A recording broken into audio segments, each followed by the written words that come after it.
They suffered stab wounds in the attack and are now being looked after in hospital. We need to make sure that when people carry out these activities, they feel the full force of the law. People think they can get away with this. The person who firebombed a few weeks ago is out on bail. That's not full force of the law. This crisis, it's a crisis for all of us. It's not enough to simply say we stand with Jewish communities. Of course we do, but we must show it and act it. And the responsibility lies with each and every one of us, because it is our fight too. Let's stop importing people from countries where anti-Semitism is the norm. And if our London Mayor, Sadiq Khan, in his infinite wisdom and belief in diversity, thinks that's the sort of diverse view that it's OK to have on the streets of London and the police don't get involved, don't be shocked, and don't you bloody dare claim to be shocked or upset or care about Jewish people being stabbed on the streets of our capital city in broad daylight. This is on you. You keep getting proven right every single time. Jews are not safe in this country. Well, absolutely. No one can be surprised or feeling shocked that this happened. No Jew certainly is. I mean, we had Zach Balansky last week saying this was just a perceived threat. Well, we can see this isn't any perception. This is real. This is happening on the streets. This isn't just an anti-Semitic terror attack. This is an attack on Britain, on the Western liberal democracy and values. The first politician that uses the word shocking, I might just go and throttle him, because this is anything but shocking. It's the most expected thing is almost overdue, if you ask me. Because, I mean, I just left Israel last week. I thought it would be the last time we were woken up by explosions, but clearly not. The Jewish community is our community, and their safety is our safety. And we have to make it absolutely clear, robust, strong leadership, and this has to stop. Because otherwise, it's almost being normalised, and it's terrifying, and we're sick of it. Enough's enough. Our plan is a complete step change in how we protect communities, moving beyond piecemeal responses to a sustained nationwide effort, one that ensures that people across the United Kingdom can live across the UK, on DAB+, on your smart speaker, on your smart TV, and on your side. This is Talk.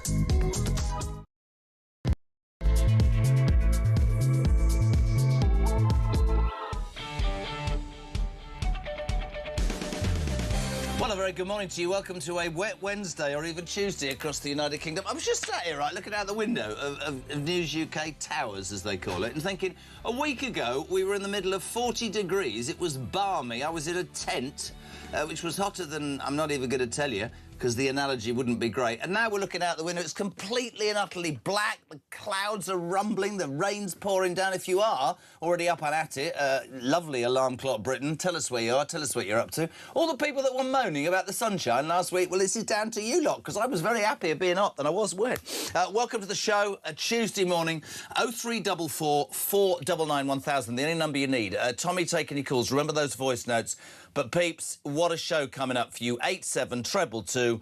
You're waking up to only two stories, the two biggest stories and the stories that will dominate all day. And here on Talk, we want your views on the news. And we have it. Look, I'm just gonna hold this up. Pat McFadden, one of Keir Starmer's most loyal lieutenants, the Work and Pension Secretary, told Mandelson, and I quote, look at the front of the Telegraph, every meeting I have is, who can we tax to pay benefits to others? So there you have it. The secret's out. We know the truth. They'll never recover from this. They are, Labour, the welfare party. We've been saying it on this station for as long as anybody can remember. And everybody, oh, you can't say that. Absolutely you can. Admitted by their own people that all they do is tax hard-working Brits, you, the alarm clock Brits, to pay for Britons, sorry, who shouldn't be, sitting on their arses. That's the absolute truth, and it's out. Love your response to this today. 0344 499 1000. Those Mandelson 1,500 pages of emails and WhatsApp messages, just damning. Quite a lot, obviously, redacted. Not a lot about Starmer, but so much, OK, about other ministers. A couple of things you might like to hear. Mandelson questioned whether Starmer had sufficient political verve. No. And warned that voters need to trust that Labour will be true to its word. We don't. That's the problem. He called Ed Miliband's behaviour stupid. I'm beginning to like Mandelson this morning. And said the government had not clocked just how central energy supply and costs are to our economic future. Completely agree, Mandy. He said the former Health Secretary, Wes Streeting, was having a midlife crisis. He said, I received a wild, long, hysterical message from Wes about Israel. I pushed back. I think he's having a midlife crisis. Questions were also raised yesterday because he, Mandy, refused to actually give his messages over. It's an extraordinary headline on the front of the Mail as well. Labour's poisonous puppet master and a £1 million cover-up. I've got to tell you, in my mind, I'd love to hear what you think, they're done. They are the welfare party. We've been saying it forever. In this country, if you go to work and try and make something of your life, you're punished. And this absolutely proves it. When one of the most senior members of Keir Starmer's government, the Work and Pension Secretary, Pat McFadden, told Mandelson that in every meeting, I'm saying this all morning, with Labour colleagues concerned, all we do is have chats about who we can tax so we can give more people on benefits more money. Absolutely outrageous. 6:05, we're delighted to have him. I can't believe we've got him. I don't know whether our budget has increased. Peter Blexley, good morning, sir. Good morning, Mr. Kyle. How did this happen? Well, I've got a day off from touring, so I was delighted when I was approached and said, can you do the papers tomorrow? I jumped at the opportunity to be able to sit in a radio studio with you today. Oh, lovely. We're going to talk about Mandelson, and we are also, which is the other main news story of the day, and one that has got every person I know angry. Henry Nowak, the 18-year-old university student who was fatally stabbed in December last year. Yesterday, Vikram Digwa, who lied and claimed Henry had racially abused him, he hadn't, was jailed for 21 years. And body cam footage, which we'll talk about in a bit, was released. That's a disgusting story, and I know you've got loads to say about that. So, peeps, we're going to concentrate on those two. We want your views. 0344 499 1000.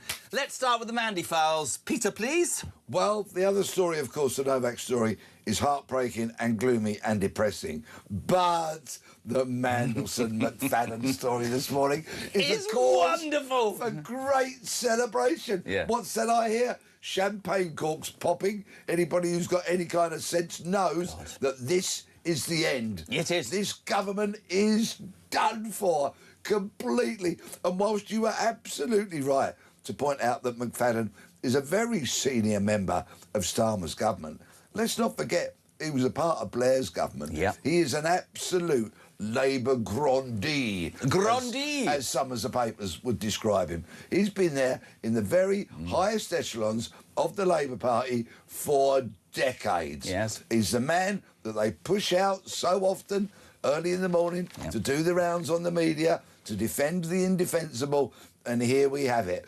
Straight from the horse's mouth. Work hard, pay your taxes, because this government will do everything it possibly can to find out how to tax you more, to give it to people on benefits. There you go. This morning, I'm hoping that there are sign writers coming into work and that there are coaches, buses, parked on their premises, that the Tory party, the Reform Party, anybody with any shred of common sense is going to get the battle buses sign written today with that quote. Every meeting I have is, who can we tax to pay benefits to others? And they drive them the length and breadth of this country. Do what you like, Labour, you're finished. They are finished, and we might sound joyous. I'm not, because I'm sick to death of what's happened over the last 2 years. But I will say this, because we have to. No, actually, we don't have to, but I've always tried to do it correctly, right? Here's the thing. There will be people listening to this and people in this country who, the minute you talk about benefit claimants, go, hold on a second, I'm disabled, I'm mentally ill. And let me just tell you, because I have to, but actually inside me I want to. I am more than happy as Pete is, I think I can talk for him, to go to work and pay tax for the people who genuinely need help. But unless this country has a serious discussion with itself about the people who are gaming the system and sitting, excuse my French, on their arses, taking for granted the handouts this country gives them to the detriment of hard-working alarm clock Brits who go to work and pay their taxes and never break the law and try and do things. And if you are an alarm clock Brit this morning, and tell me if I'm wrong here, On the one hand, you look at that and you go, Jesus God, welfare, benefits, you get more by doing nothing. Then you look at migrants arriving illegally into this country who seem to be treated better. It begs the question, if a government is literally in every meeting thinking, who can we tax to pay benefits to others, why does anybody bother to go to work or live their lives correctly? How have we got to a point where sitting on your backside is a career choice? James, good morning. Morning, Jezza. James from Hull here, long-distance lorry driver / alarm clock Brit. I've been on the road since 4:45 this morning, and it's really nice to hear your opening line about the Welfare Party, or should I say the Labour Party. It's really nice to know that all the extra money I'm being taxed is going to people who can't be bothered to work. Keep up the good work on the show. Thank you. But that's the point, Pete. He's out there since 4:45 for his family grafting. Why would he bother? Why doesn't he stay in bed like, oh, okay, it does my head in? And you know that you and I would have a great time sitting down, having a pint or a coffee with James, right? Of course. You know that. We'd have a terrific time, so much in common. This is not a plug, but please forgive me. I'm very fortunate to be touring my show, and at so many occasions, disabled people in their wheelchairs have been in the audience. Yep. I'm absolutely thrilled and delighted and honoured that they come to watch my show. They're predominantly placed, generally speaking, towards the front of the audience. One great thing, that theatres have got disabled accessibility. That is absolutely brilliant. And the second thing is, I get to meet a lot of these people when I can do a meet and greet after the show. Sure. And do you know what? I'd like those people to receive more benefits, to have a better standard of life. The genuinely deserving, but that's the point. I think, in this country, that's the deserve point. more money. You know this, but oh, you said the wrong word. That can only happen if the undeserving are sorted out and treated accordingly. Too many people, yes, I use the word skiving. I've got no hesitation whatsoever in using that word. And those who flop about on their sofas in their urine-stained jogging bottoms, right, on the crack pipe, because they don't want to go to work and they're getting benefits. It's an absolute scandal. And I'll tell you what, I tell you why. And there's a great article. We've got Jack Elson who wrote the article, front of the Sun later. The Welfare Party. Shock tax for benefits complaint by Minister confirms what we all knew. Keir's Labour is the Welfare Party. I'll tell you what does it for me. We've always been, haven't we, without you and I sort of reminiscing in sort of old age, that we were always a country that did right by its people, did right by the rest of the world, seemingly did right in almost everything it touched. But along the way, along with inclusivity, we've gone so far in the other direction to help people who actually genuinely don't deserve it, and I'll take anybody on with that, not the people who are mentally disabled, but the people who haven't had to go to a job centre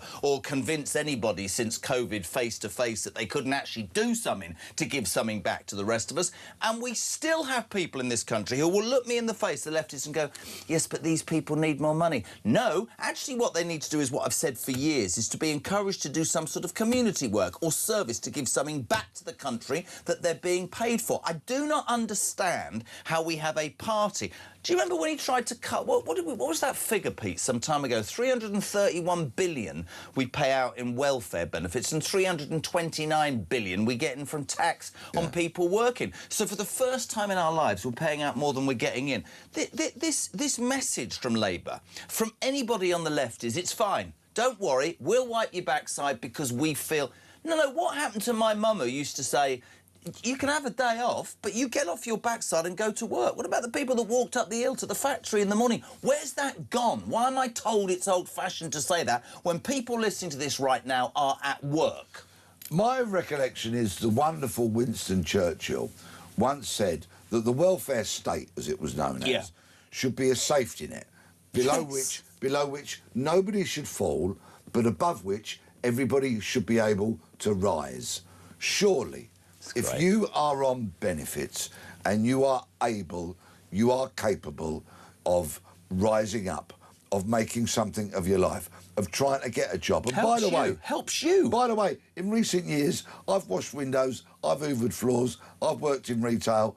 You know, I've never earned a king's ransom, but I've always grafted. And work is so good for the soul. Completely. It is good for the well-being. Think about what I've said for years, though. You're long-term unemployed, right? You are actively looking. Let's be nice. you get stuck. I know. I've done. You get stuck into that cycle. Giving something back, painting a fence, mowing an old lady's lawn, something back to the community that's paying for you.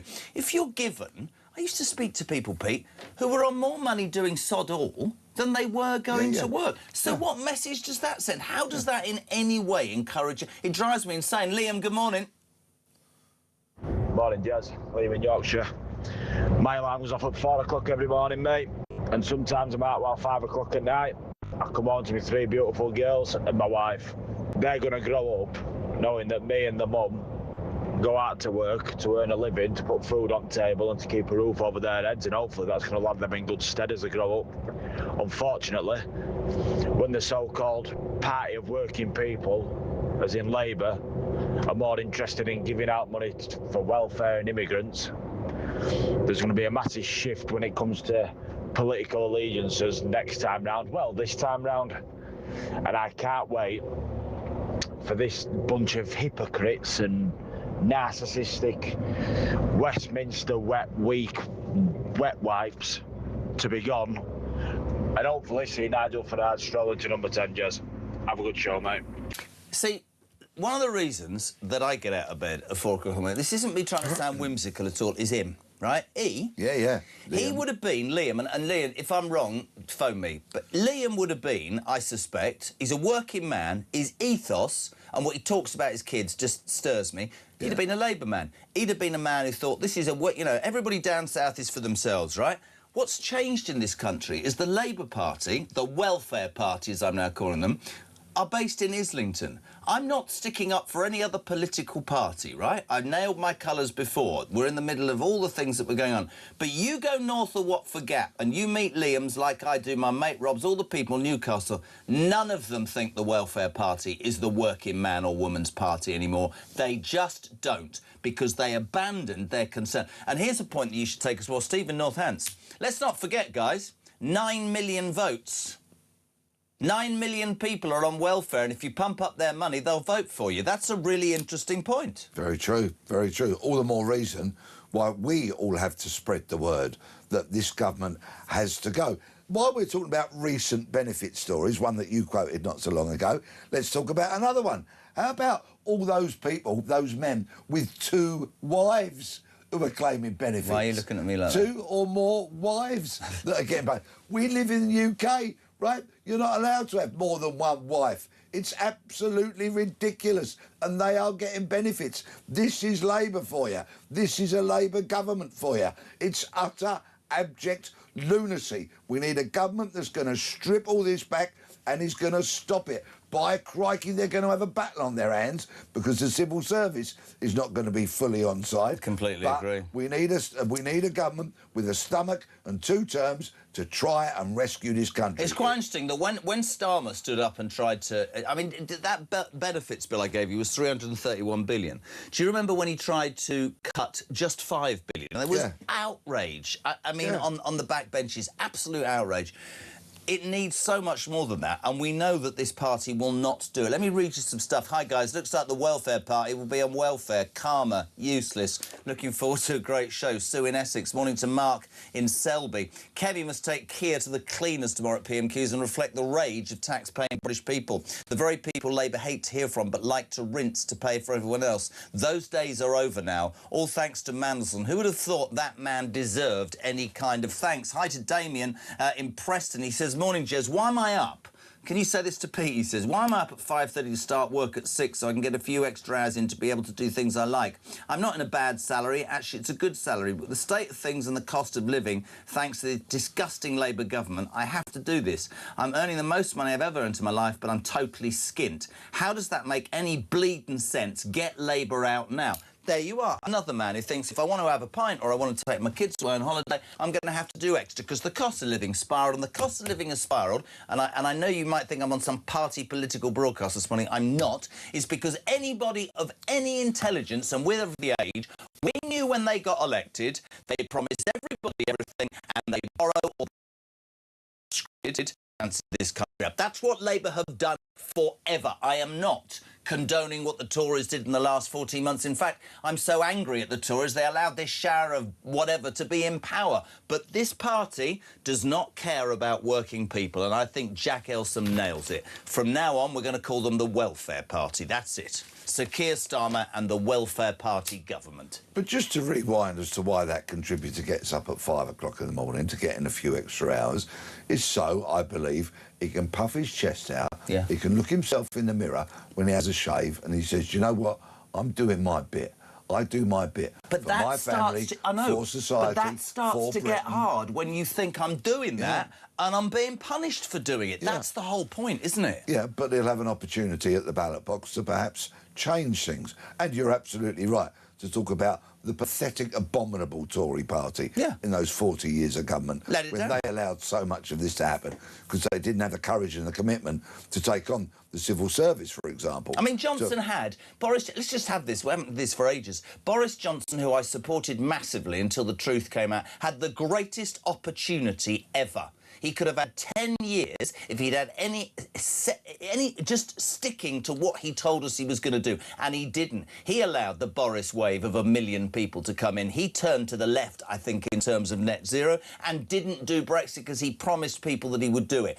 The fact of the matter is, we've become, in my mind, I've got to sound like my dad, this soft, weak, lily-livered country that wipes the backside of anybody, and we've got that other appalling story this hour, anybody who either commits a crime or shouldn't be here or is too lazy to work. And for those, you know, law-abiding, hard-working, decent, like all the people that have already left messages, they're all going, yes, of course they can look in the mirror and go, I'm doing my bit, but they might just look in the mirror nowadays and go, why the hell would I bother? Because I'm being treated like... I'm being mugged off here. Mugged off. The same country that allowed over 1,500 illegal immigrants to come into the UK over a recent 9-day span. Yeah. That's what it is. That's what we are. And, of course, it sticks in the back of the throat of so many people who are working, contacting this station, contributing, doing their bit. Let's not forget, though, this is a joyous day. It signals the very, very end of this government. And it doesn't matter who if they get another leader, doesn't matter whether it's Burnham, doesn't matter whether it's Rayner, doesn't matter whether it's Streeting, it's over. We know they are the Welfare Party. If I was waking up this morning as Nigel Farage or, I don't want to say it, Zach Polanski, don't. I want to tell you about something in a minute. Or any other, Ed Davey even, it sticks in my gut. If I was waking up, I would absolutely know that the toxicity around the Tory party is not going to dissipate. And however good I think Kemi Badenoch is, and I think she's the right person at the wrong time, I've been honest about that, that's not going to disappear for 10 years. The the Welfare Party are today in exactly the same boat. In a little under 2 years, not 14, not a compliment to the Tories, but 2 years. And for other political parties, they will know this morning that things have changed forever. You're right, it's over for them. Absolutely over. Yeah, it is. They are finished. And the great thing is, not by something that's kind of that they've done to others. It's what they've been saying amongst themselves. It's unbelievable, these messages. What they've been saying. You know, I tell you about Pat McFadden. Every meeting I have is, who can we tax to pay benefits? Other little nuggets from Pat McFadden. Lots of manoeuvring here this week. Angela Gordon, don't feel good for Keir, mate. Pat McFadden, I don't know what Keir thinks of all of this. He's not spoken to any of us about any of it. Peter Mandelson, does he even realise the PLP, I gather, is in a mutinous state? McFadden, yes, every meeting I have, tax. Unbelievable, right? But it's great because it goes beyond the lamentable, appalling Starmer. It's Labour, it's the government, it's the party. They're hoisted by their own petard. That's what my mum used to say. Wonderful. It's just, I'm going to be in a celebratory mood about this story all day, because they are finally done for, and they've done it to themselves. And I think the thing that we should also understand, and I'm sure people would agree with this, is the Labour Party, the Welfare Party. I must stop it, Jez. They're called the Welfare Party. This working man and working woman, and you know, we care about all these people. I think that's blown to smithereens. Somebody once said to me, the Labour Party actually love power, they love money, and they've shown themselves to be exactly that. Loads of response, 0344 499 1000 for your calls to Tommy, your voice notes, and 87222 on the text. Loads more to talk about with PB after this break. Matt, good morning. Morning, Jez and Matt in Warrington. Just about to go back out and earn some money to go and pay for all the welfare benefits of the welfare party. McFadden must resign now. He's got to resign or be sacked. I really think this is Keir Starmer's Margaret Thatcher poll tax moment. He's got to go. The Labour Party have got to go. The British public are not going to put up with this. Why should I go out today and work in this rain, getting peed wet through to the bone, delivering parcels to go paying tax for people to sit on their backsides? Doesn't matter what colour their skin is, or how many kids they've got, or whether they just sat on their backsides laughing at me and my wife and all my friends working. You know, it's ridiculous. We've got people in HMOs here, we've got veterans in doorways. This Labour government is an absolute disgrace to this country, and I hope they never, ever, ever get in power again. It's a great show, Jez.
Facing its gravest. They found a label now, Ian, which allows them to sit at home on tablets, wasting their time. Wow. You know, you've got the welfare state, I've already said, wonderful thing, isn't it? But a safety net, not a way of life. When you're talking about crimes as vicious as rape, if someone is capable of doing that, they're a threat to society. If they don't know that all of these things are wrong, then by definition, we need them off the streets. This is the worst one I've ever come across. But it's where you've got with this woke, fluffy, liberal, progressive nonsense about anti-racism. Across the UK, on DAB+, on your smart speaker, on your smart TV, and on your side. This is Talk. Welcome back, 6:28 on a Tuesday, a wet Tuesday morning on the 2nd of June 2026, but it is the day Peter Blexley and I have decided that the Labour Party is dead. It is now called, great article by Jack Ailson on the front of the Sun, he's on the show later, the Welfare Party. This, of course, on the back of yesterday, 1,500 pages of messages and emails between Peter Mandelson, the disgraced ex-UK ambassador to America, and government ministers was released, and oh my God, the highlight, of course, Pat McFadden, who Pete says has been central to the Labour Party for longer than he and I have been alive. Great quote. Every meeting I bloody well have is who can we tax to pay benefits to others? The truth is out, Peter Blexley. The Labour or the Labour Party is officially dead. Talking of truth, yes. Let me just point out, if I may, that Mr. Mandelson refused to hand over his private funds for examination. Of course he did. I wonder what secrets lie within that device. Can I just and I'm have this conversation with everybody. What must he have on them all? Yeah. What must Mandelson have on literally every little... I mean, the Mail, I'm going to keep going back to it. Labour's poisonous puppet master and the £1 million cover-up. They're toast. He's probably going to jail. Although I should point out, he says he did nothing wrong. There is obviously a court case. And the police did ask the Labour Party to, or the government, I should say, to hold back some documents because of a potential prosecution. It's interesting that most of those documents, it appears that it's just a personal opinion. There doesn't need to be an awful lot from Starmer in these, but I mean, I could be wrong.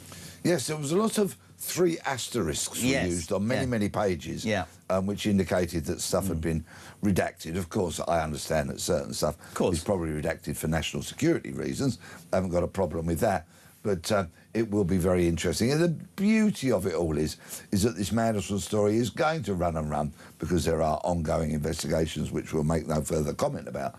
But it's absolutely brilliant that this story will keep rumbling on. But let us not all forget today. Remember the date, 2nd of June 2026. Finally, the death of this Labour government. And you know now, people, that if you go to work as an alarm clock Brit and you pay your taxes, you do extra time, you overtime, you look after you're going to be punished. You're going to be... McFadden said it. We're going to tax as many people who want to work as much as we can so we can wipe the backsides of people who shouldn't be on benefits. That's not those of you who should be. Carl, good morning. Morning, Jez. Carl from Great Yarmouth. Alarm went off 10 to 5 this morning, in the car for 6 o'clock. Start work at 7, so it's an hour drive. Full day, leave at 6, get home at 7, so it's a 14-hour day for me. Talking of welfare benefits, surely most of our listeners can recall watching the Muslim man with his 2 wives on TV in East London. 2 children with the first one, I believe 3 with the second. And he used to split his day going between the 2 houses, and also he'd stay at one house one night and another house the other night. And the taxpayer not only was paying benefits for all 5 children, but then provided 2 houses for him as well. Absolute lunacy. And as Peter Bleksley's just said, this is an English Christian country, not Muslim, and they're taking the absolute you-know-what. Anyway, keep up the good work.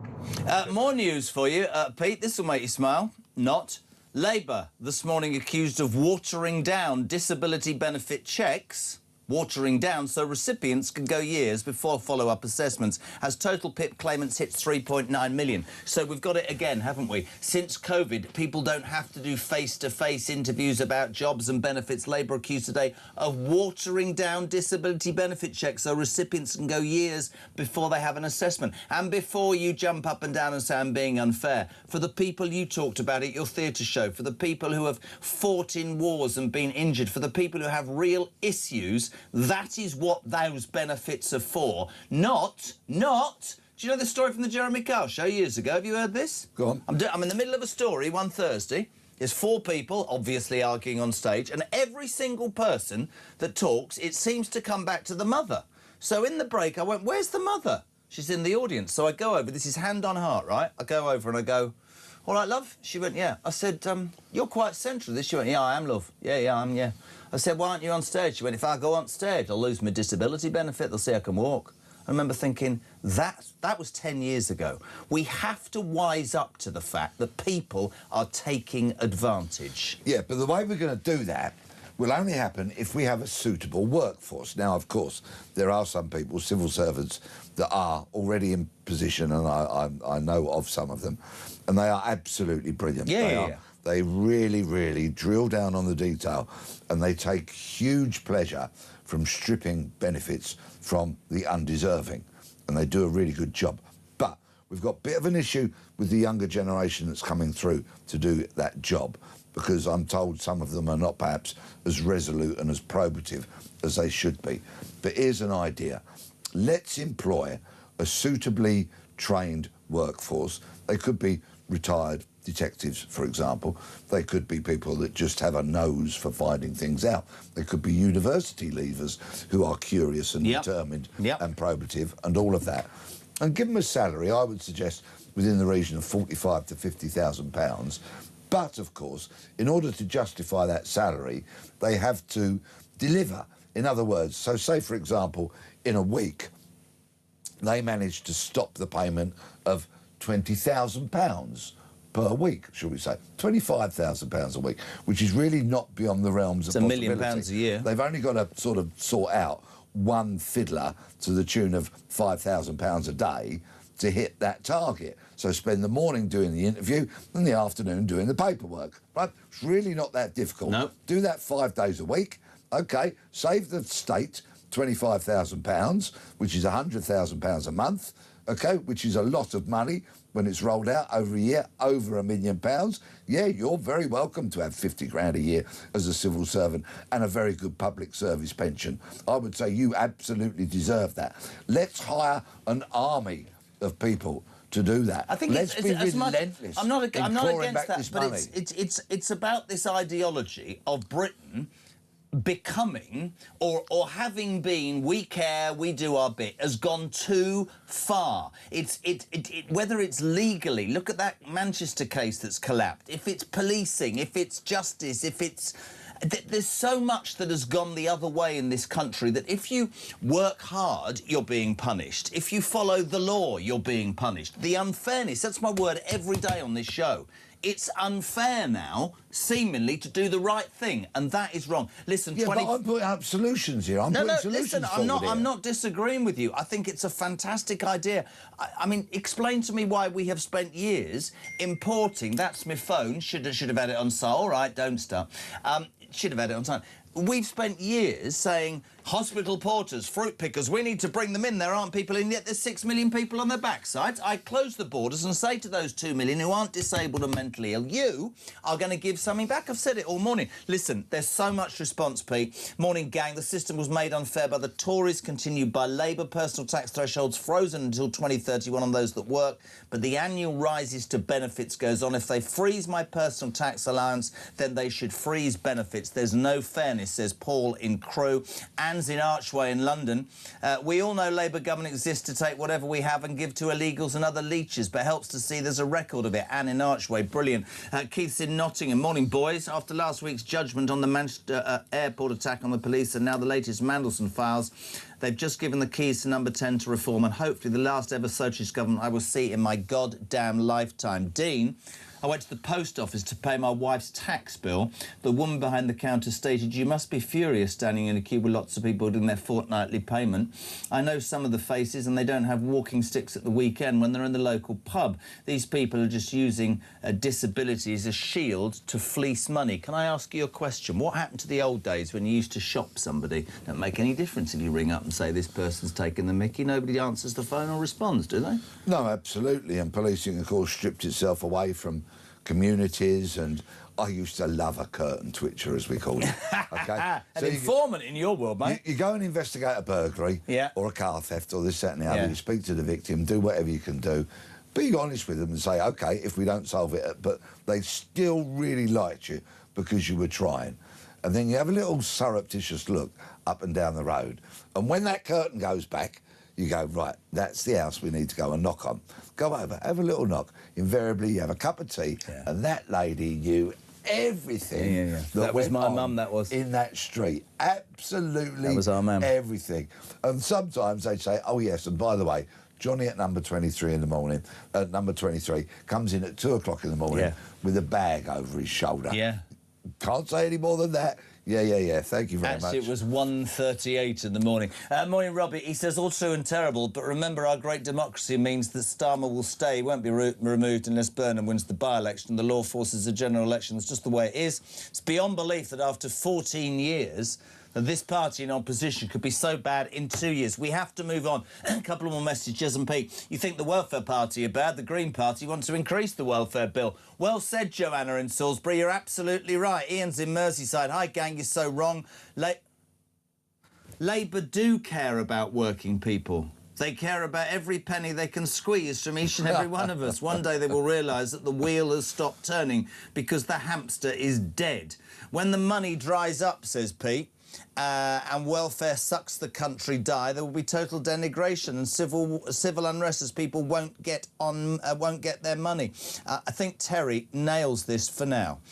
You and Pete, spot on. I worked 9.5 days and not been on holiday since COVID, yet the scrounger over the road from me is abroad on holiday for the second time in 12 months, but they don't get checked or even have to sign on like the old days. It's a goddamn take it. Yeah, I'm not even going to say. He's right, isn't he? He's absolutely right, which is why I want that army, which I've described as really probative, determined investigators, pay them a decent salary, maybe have a bonus on offer at the end of the year. What a surprising revolutionary Well, if I thing get that near would be to, if I for the get near civil to 10 service. Downing Street, I'll come up with your plan. Right, listen, the other story, and I'm so pleased you're here, because this Henry Nowak story is so disgusting and so disturbing. I'm just going to lay out some facts because Pete is all over this. 18-year-old university student Henry Nowak, who was fatally stabbed in December last year after confronting a Sikh man who had harassed female students. His attacker, Vikram Digwa, lied to the police and claimed that Henry had racially abused him. Body cam footage was released yesterday that shows Henry repeatedly telling officers, Pete, that he'd been stabbed and was struggling to breathe, but they still handcuffed him. According to his family, officers treated Henry as a suspect rather than a victim because he used the word racist. Yesterday, his father said, police left our son to die and treated his killer with decency. Yesterday, Digwa was jailed for life, a minimum term. Starmer, I'm not interested in Starmer. I just want to play, before this, I just want to play, let's just play the police footage of the fact this kid's been stabbed and the police are going to cuff him because the Sikh gentleman says, I've been racially abused. He's just knifed him to death. This is disgusting. Have a watch. What's your name, mate? At the moment, you are under arrest. That's for assault, so you do not have to say anything, may harm in defence. If you do not mention when questioned, it's up to which you later rely in court. Anything you do say may be given in evidence, all right? It's going to be sick, I think. Yes.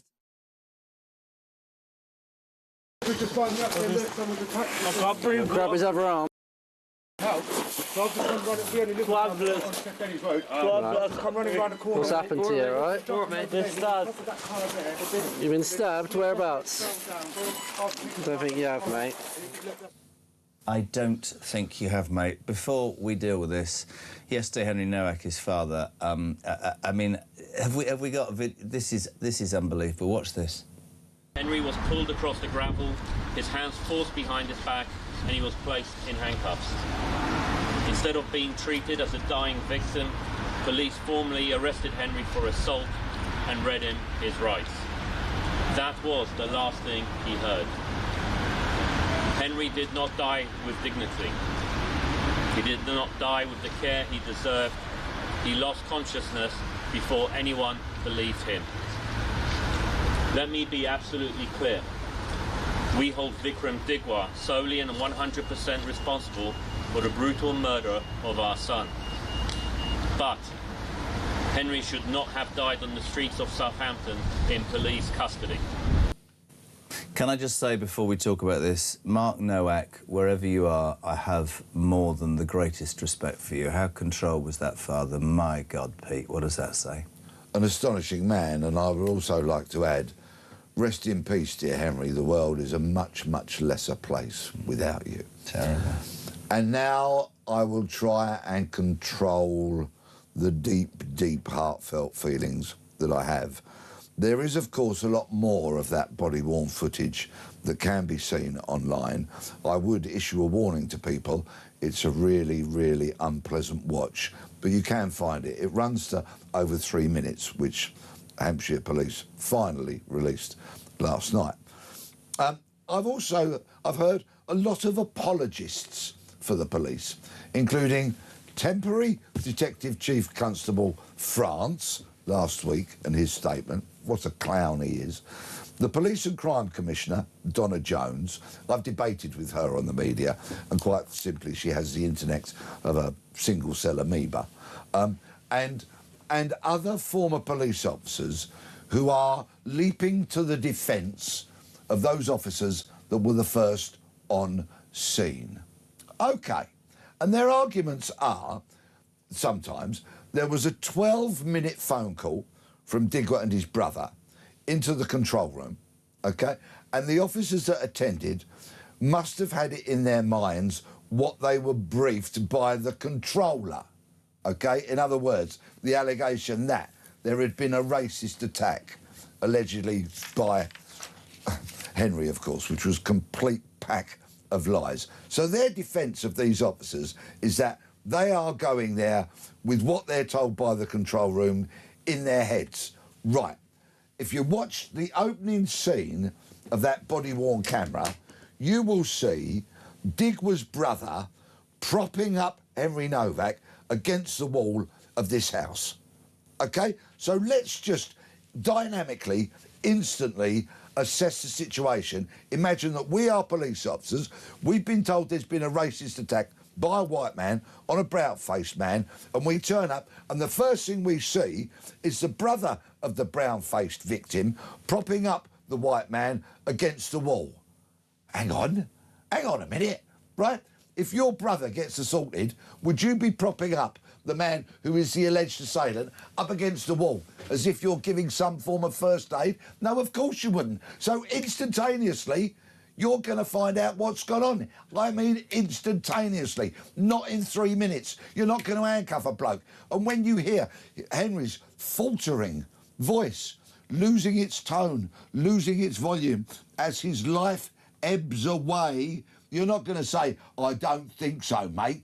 You're going to make a dynamic risk assessment of the situation as you arrive there and immediately go, none of this makes sense. Let's find out what's really happened. And when somebody tells you they've been stabbed, your first job as a police officer is the preservation of life. You better carry out your duties. I'm telling you, unashamedly, that police officer who said, I don't think so, mate, has no place in policing. Quite right. Get rid of him. Quite right, too. It is...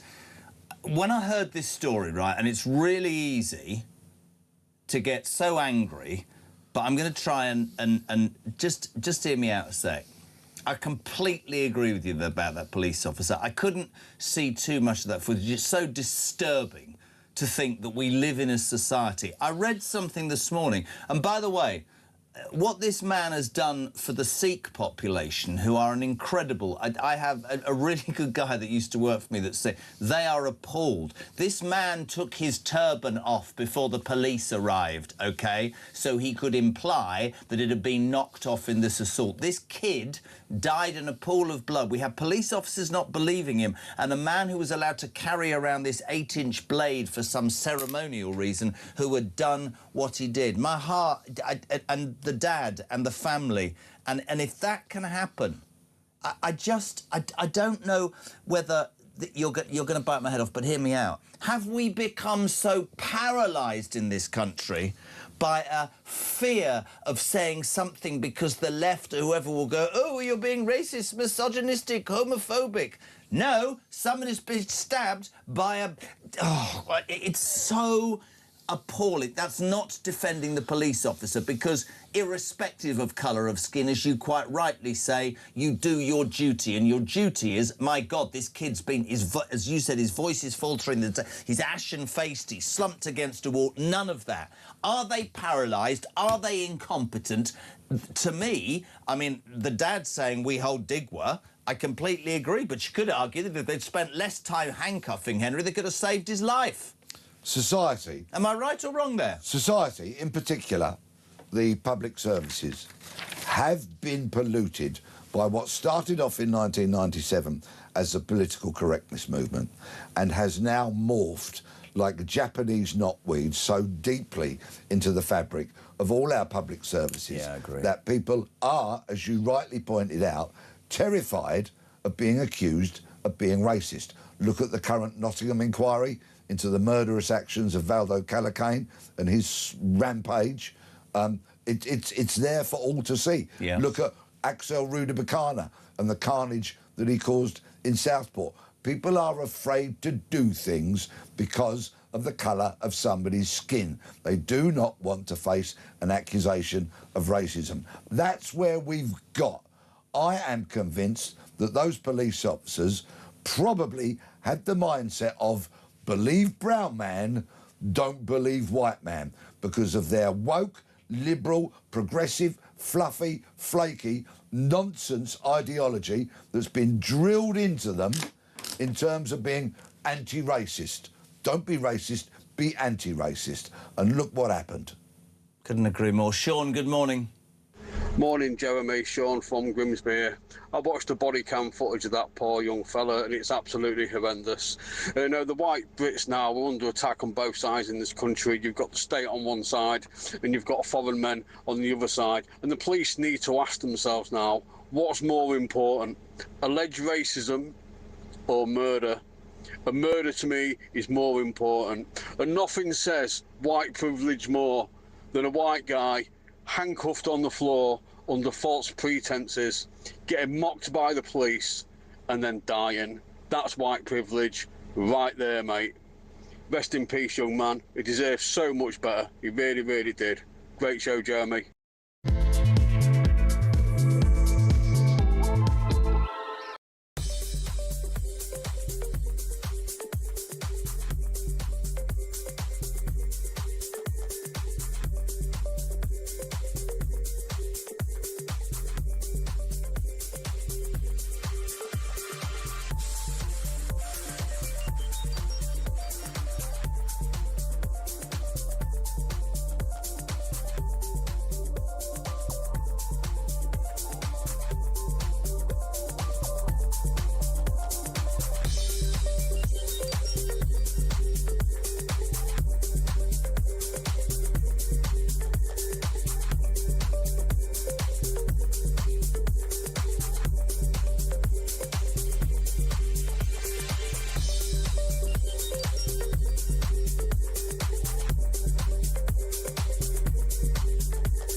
Across the UK, on DAB+, on your smart speaker, on your smart TV, and on your side. This is Talk. Welcome back, 9 minutes to 7 o'clock. We're live across the UK. This is the home of common sense. It's Talk. Jeremy Kyle with Peter Blexley. Only two stories in town. That tranche of paperwork, 1,500 pages of emails and WhatsApp messages, further pressure. In fact, let's just nail it this morning. The Sun are right. The Labour Party are now the Welfare Party. The quote that will forever bring this government into focus is from Pat McFadden, who's been high up in the Labour Party for years. Every meeting I have is, who can we tax to pay more benefits to others? That sums that up. And the appalling story of Henry Nowak we were talking about before the break. Pete, Phil, good morning. Morning, Jezza. The senseless, brutal murder, and that's what it is, of that Henry guy. The police doing nothing, absolutely nothing. The family lying about him being racially abused. There's only one solution for this. The family should be deported. The police officers should be in prison. Simple as. Let's see what Starmer says. Absolutely nothing. Oh, Starmer says this is an awful and shocking case, PB. Henry's loved ones have gone through the trauma of a long trial and endured Henry's killer making up appalling claims about their son, who was thoughtful, kind and deeply loved. It is right that the IOPC is investigating the police's response to his senseless murder, and we must end the cycle of tragedy by tackling the horror of knife crime. Did Starmer take the knee for a young man who'd had racial bias clearly displayed against him by police officers, did he? No. He took the knee for George Floyd, didn't he? Yeah. Take the knee for Henry Nowak, and go on. Clown. I don't think I've seen you so angry. Well, because your profession was important to you. Because there's so many reasons. Yes, of course, policing was very important to me. But when I look at young Henry, there's a clip that's been played of him time and time again. He gets in the lift, OK, and clearly the lift's got a mirror, and he's just checking his bonnet, his hair. just checking his hair like an 18-year-old lamb would do. Mine does it all the time, mate. And if I was as handsome as Henry Novak, I'd look in every single mirror I could come across. Yeah. Clearly I'm not. And I just think, oh, it's kind of such a lovely clip. Imagine Henry being your son, your brother, your friend, your football teammate, your old schoolmate, and you look at that clip and you know that that young boy is no longer with us because of a murderous piece of garbage who lied, made false accusations of racism, and we see false accusations of racism being made against white people more and more. I was a victim of that about a month ago when I was driven home by an Uber driver who was abysmal and who was driving at 82 mile an hour down a 70 mile an hour road. I pointed out to him to slow down. I didn't want him to kill me, right? He ignored me. I had to point that out again to him. I was firm, I was resolute, but that was all because I wanted him to slow down. When I complained to the taxi firm, which was Uber, right, they interviewed him, and what did he do? He said I'd been racist. I said, well, please report that to the police because it's an absolute nonsense. It's a lie.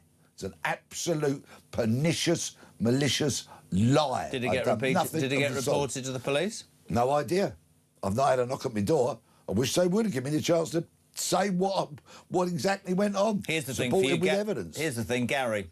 Why are the police faces pixelated? Are they ashamed? The public need to know their identities. They should be sacked. You said that's Gary. It's interesting. Yeah. Sharon in Staffordshire.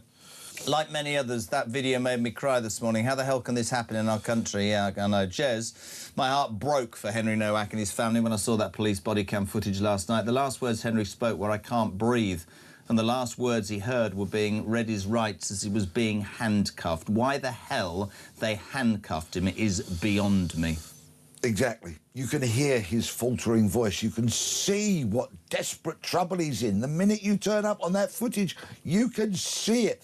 The lack of professional curiosity from these officers. And once again, I will repeat this because I think it's important. The opening clip, as we see it, is the murderer's brother propping up Henry against the wall. I don't have a brother, but if I did and he'd been assaulted, the alleged assailant, I would not be propping up against a wall. Couldn't agree more. Listen, mate, you've been amazing. We really appreciate you being in this morning. That talk forever with you. We've talked about the government. We've talked about Henry Nowak. We love having you on. Good luck with the tour. Online. You'll see him at a theatre near you. We'll be back here very soon. Thank you, Peter Blexley, in the news at 7. Next on Talk.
Welcome to Down the Local, the show that goes from pub to pub across the country, speaking to the punters about the subjects driving us all nuts at the moment. That's Rachel Reeves, Rachel Thieves, Rachel McCown. I don't really know Meghan Markle. I know Meghan Markle's from Suits, that's about it. I don't know about anyone else, and I don't know where this is going. I have 0% beers, and I feel raising the flag, I think, is symptomatic of this desperation. Is public transport good value for money? No, it isn't. You really don't like speaking to people.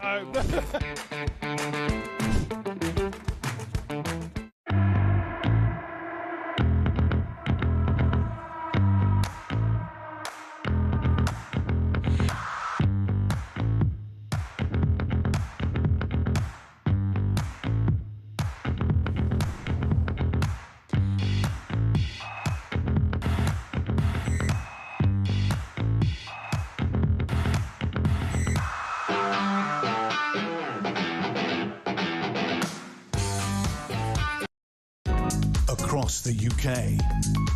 On DAB+, on your smart speaker, on your smart TV, and on your side. This is Talk.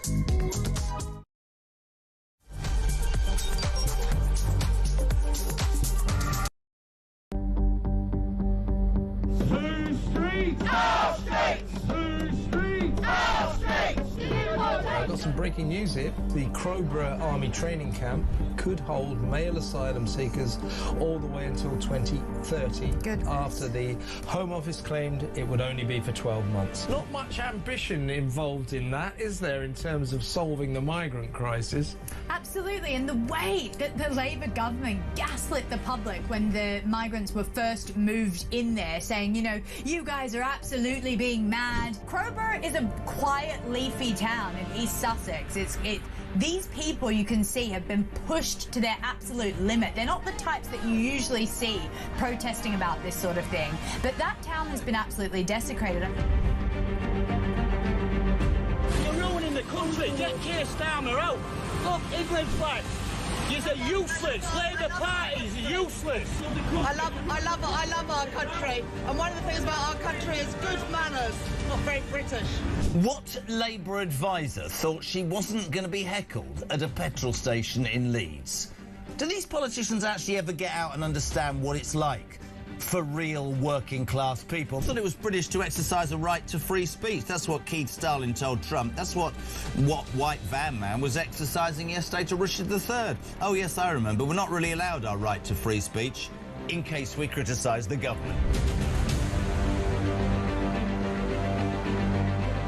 You can't blame people so many decades away from you for the chaos that has been caused by Labour. This is cheap politics, isn't it, Syrian? Well, it's stupid politics. I mean, who raised national insurance on part-time workers? Labour.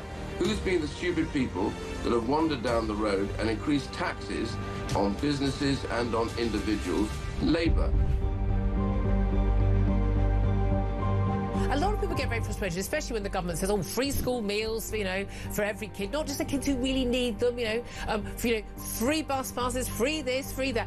None of it's free. It's subsidised and paid for by the taxpayer. And we're in this constant situation where the government's answer to everything is tax us a bit more, take more of our money, and then give some more of it away generously. It's our sodding money they're giving away. Yeah, exactly. And it's either someone else's money today, another taxpayer, or even worse, it's the money from our... Across the UK. On DAB+. On YouTube. On your mobile. And on your side. This is Talk.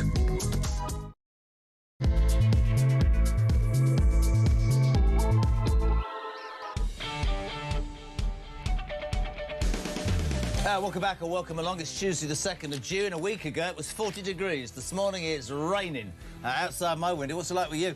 And all those people that went, oh, it's too hot, now they're moaning about the rain. Welcome along. Talk, of course, the home of common sense and the home of the alarm clock. Brit, your response to the two main news stories, as ever, phenomenal. If you want to be part of the show, we want to hear from you, please, as soon as possible. Your views on the news important to this show. 0344 499 1000 is the only number you need. Send us a voice note. Christian loves them. 0344 499 1000. Text to 87222. You're waking up to two main news stories, and I can officially reveal the Labour Party is dead.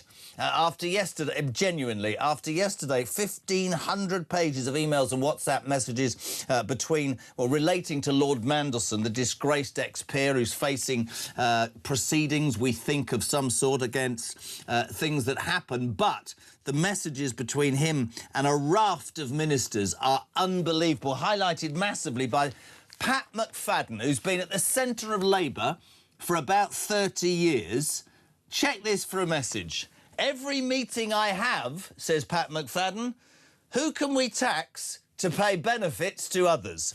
So now we know, and Jack Elsom is right, The Labour Party are the welfare party. For the first time in our history, we pay more out in benefits than we get in taxable revenue from people who work. So for all of you out there grafting this morning, why don't you just go home and sit on your backside? And before people get on the high horse and say to me, you're being really disrespectful to mentally ill and disabled people, no, I'm not. In fact, those are the people the benefit system was set up for, not the scroungers who have got us to a point where we do not and cannot afford. There's no fairness, there's no right, there's no justification. Other emails from Mandelson.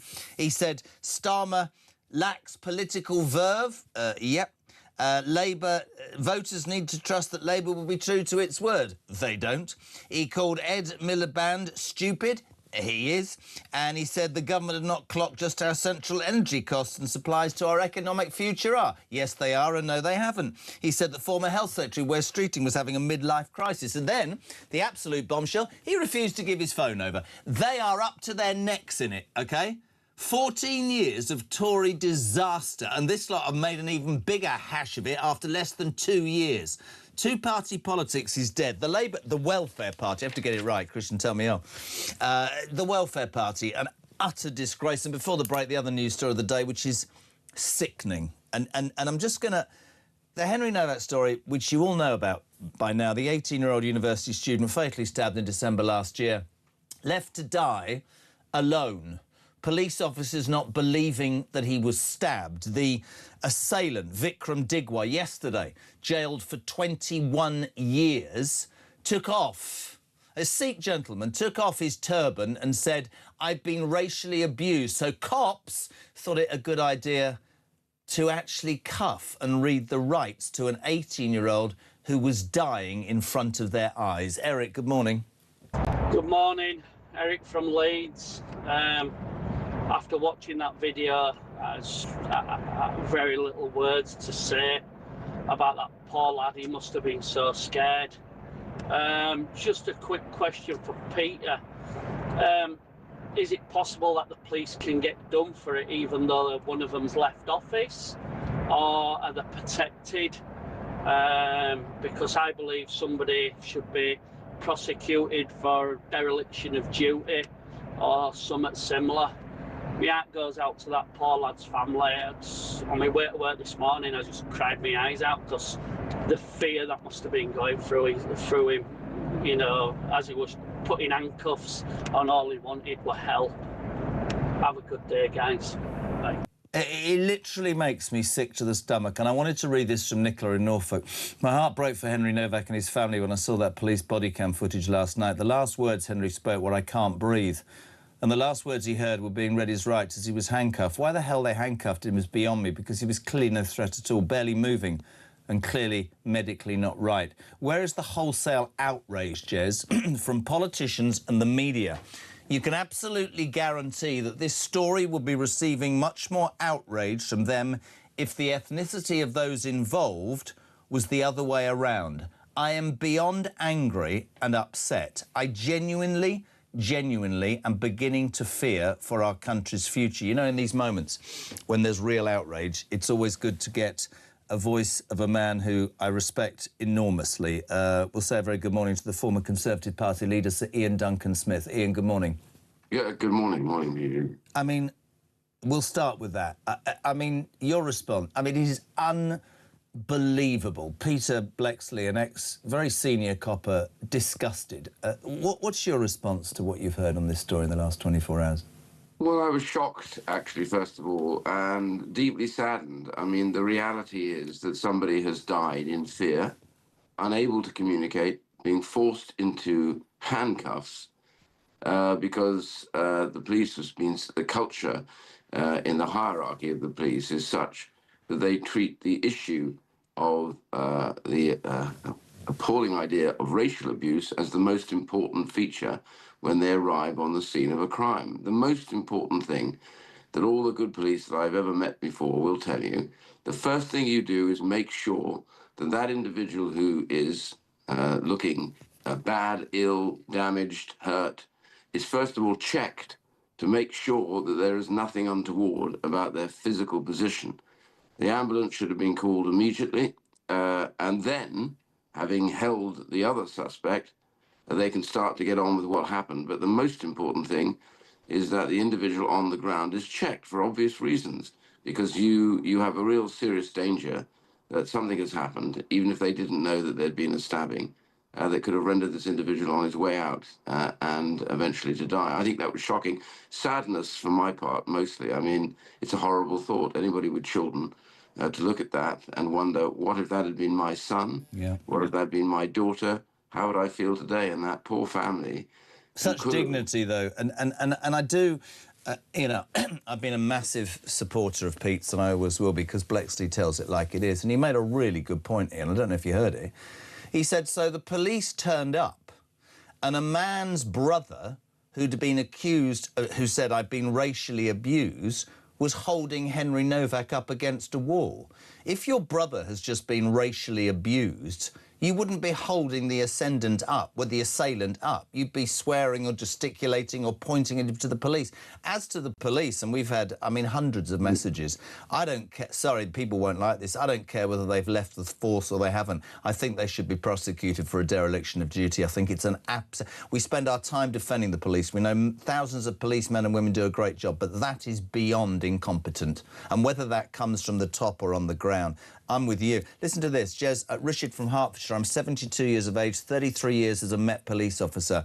I've just seen the cam of poor Henry last moment on this earth. I cry. What's happened to my country and to the police to allow this disgusting incident? R.I.P. Henry. An ex-copper, 30 years experience. Yeah, no, I think the everything to do with the police always starts at the top. In everything, the military, wherever you have a hierarchical organisation. And in the case of the police, we rely on enormously. They face danger every day. I really am a huge supporter of theirs. But, you know, it's no good having a go at the individual police. It's now inculcated into their heads that the number one thing that they should be worried about seems to be this issue about someone alleging racial abuse. You've seen them policing and being forced to go and police tweets, WhatsApp messages, etc., arresting people on this basis. We have lost the balance. The balance is, what is the most serious crime that could have been committed? And that is an attack, a physical attack on somebody in this situation. But the police are probably desperately worried as they're there. You know, what's going to happen if we don't check this out, if we don't deal with this racial slur nonsense? And I think that's where it's gone. It's come from the top. It's come from politicians. It's come through the police. What we've got to do is have a root and branch change of the way that they look at their job. Their job is to protect and serve. Protect and serve. That is how it should be seen. You protect those that need your protection, and particularly physical attack is the most dangerous thing of all. And that, I'm afraid, is now going top down all the way through the police. It's got to be rethought, and the leadership's got to be dealt with on this. I couldn't agree more. And like you, my first thing when I saw that, I've got a 17-year-old son called Henry, and you just, I mean, he's in London, he's at college. You know, you think to yourself, how the hell? I want to read this to you, not to make a particular point, but I know that you have the great ability to answer this. Good morning, Jez. This is Pete in Shropshire. Please read this out. We were appalled by Henry's murder. I want to tell you my story. I was falsely accused of theft last year by an Asian gentleman. I questioned the accusation and the video evidence viewed by the police. The answer given was that it wasn't investigated and the Home Office instruction is to believe the victim. I've got this hanging over me and have had it. Isn't that wrong, Pete in Shropshire? That's exactly what you said. Top of the tree, right?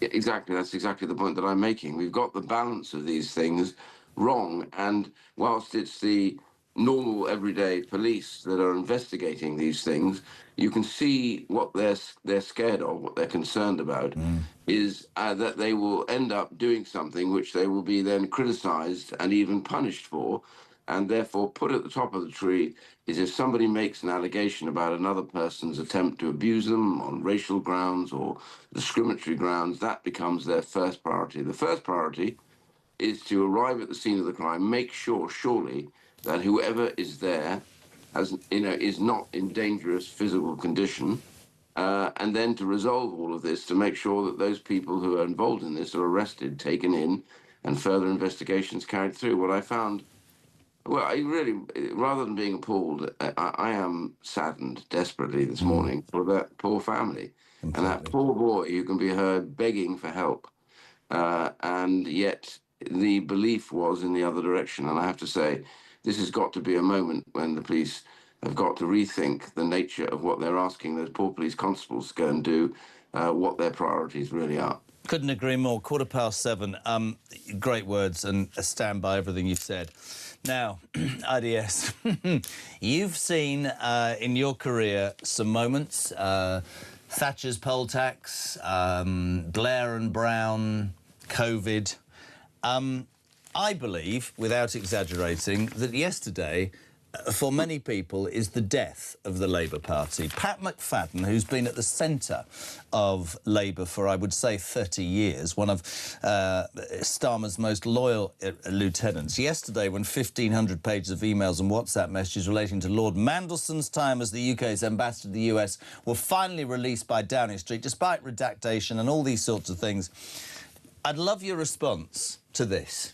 Every meeting I have is, who can we tax to pay benefits to others? Jack Elsom in my mind here later on the front of the Sun spot on today. We rename the Labour Party the Welfare Party. The truth is out. They're done, aren't they, Ian? They're done.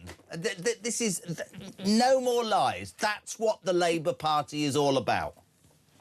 The irony is, I know Pat McFadden, I've known him for years, and actually I have a very high degree of respect for him because he, at the end of the day, is rather representative of that older generation of Labour that actually dealt with things. You may have disagreed with them, but they were straight up front, and they realised that running a country cannot be pandering to every whim and every requirement. And his frustration looking at this is that they all know, everybody in that government knows, that the welfare bill post-COVID has spiralled, that people are now getting particularly sickness benefit, even some of the PIP benefits, on the basis of some mental health conditions that are deeply questionable in terms of getting benefits.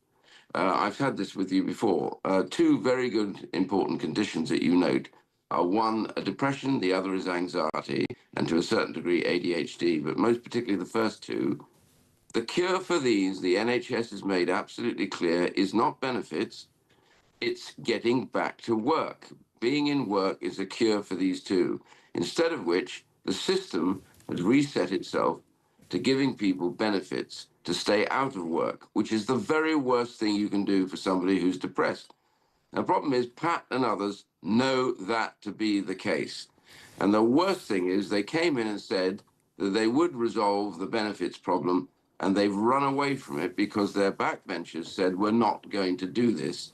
We're going to keep on taxing. Now, here's the point. The people that have been hit as a result of this aren't the globally wealthy.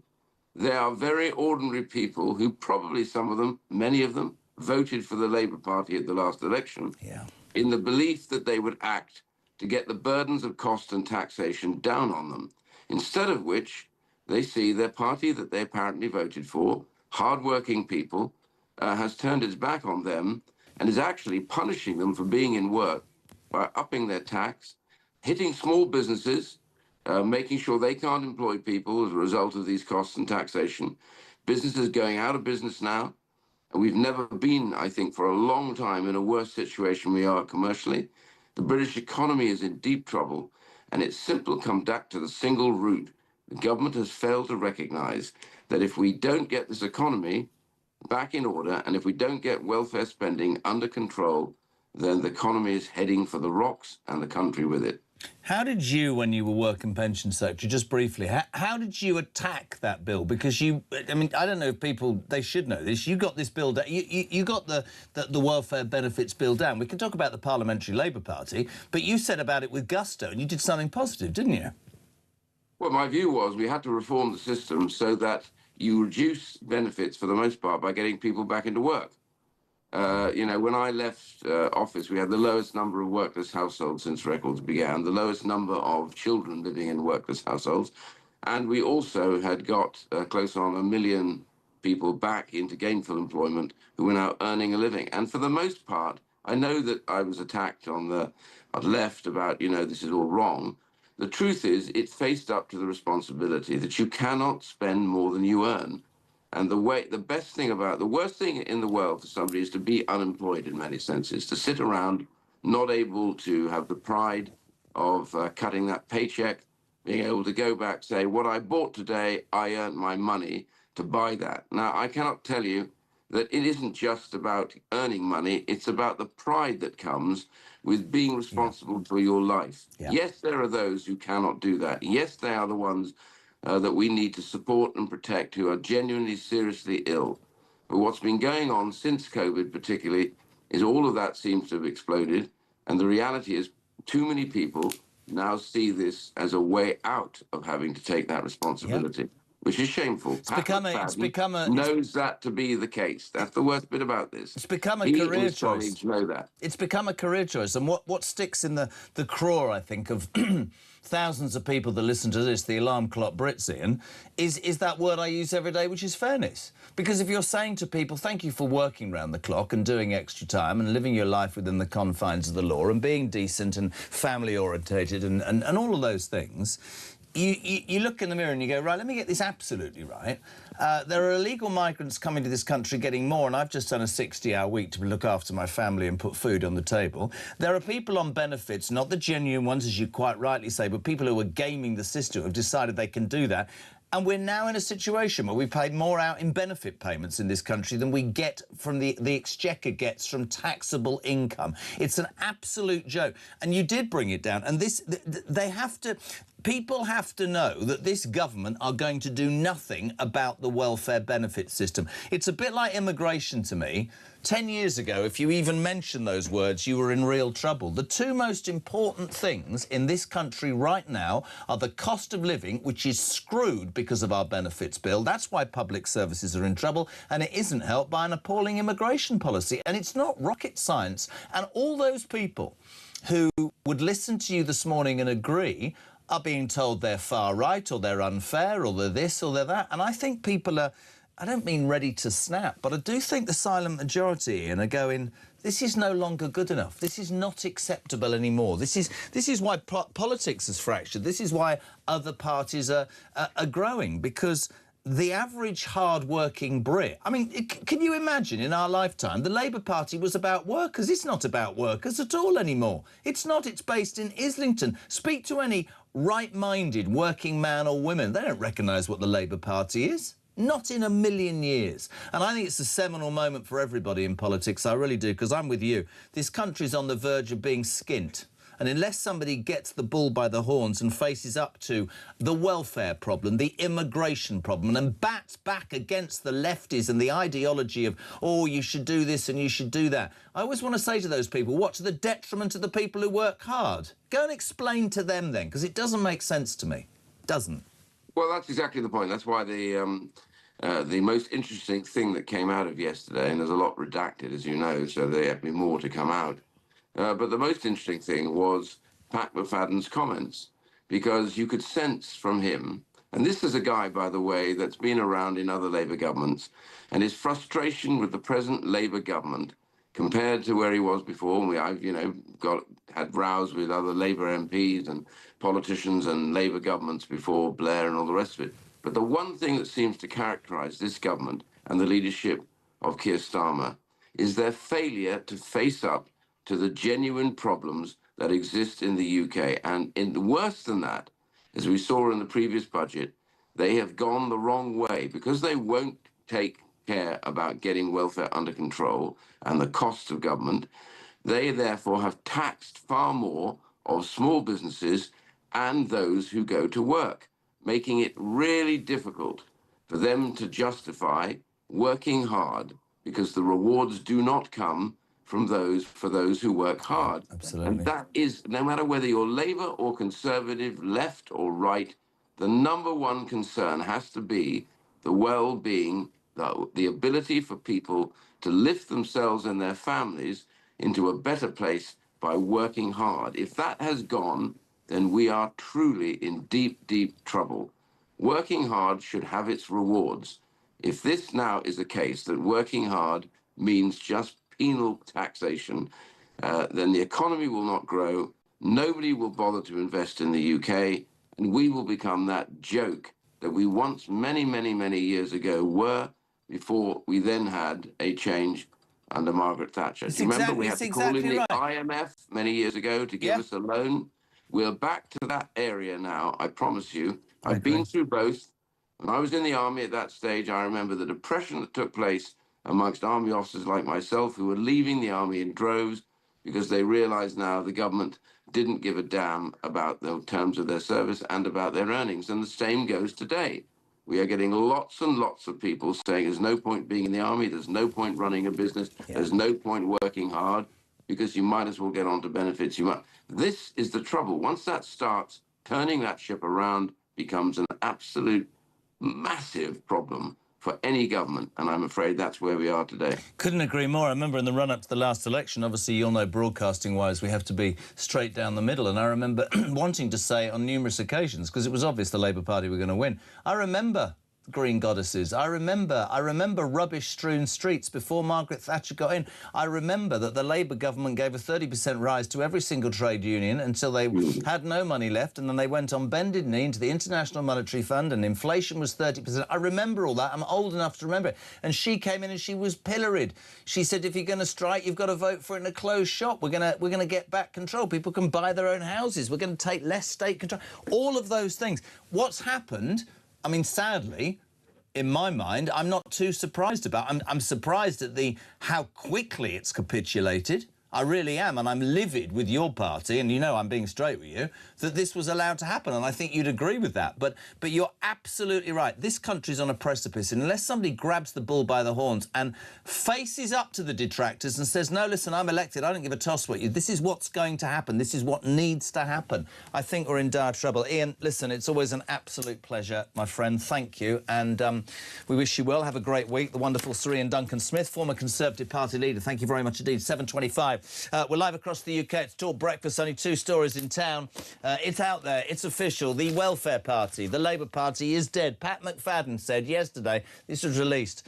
Do you know, at every meeting, all we talk about is who we can tax more so we can give more benefits out. That's great. And the Henry Novak story that has just captured your imagination, disgusting and vile. An 18-year-old stabbed to death, lay bleeding and was left to die. The police, not believing he was stabbed, handcuffed him and read him his rights, whilst the guy who'd stabbed him said, oh, he's been racist. Unreal. Diane, good morning. Good morning, Jeremy. It's brief. Starmer finally makes a statement. Not one derogatory word, not one against the perpetrator or his family. Given the amount he has spewed out over the past 2 years, how dare he?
not a wig. It's a nutty canister, either way. I mean, look at the nut on it. Bob Odenkirk! Saul was great. He was just a breath of fresh air. Amelia Clark! Star Wars versus Game of Thrones. Game of Thrones, definitely. Go. I'm loyal. Don't tell Alex Hassel! In season 2, a lot of us get our clothes off. You do know you did that in season 1. Exactly, that's true, yes.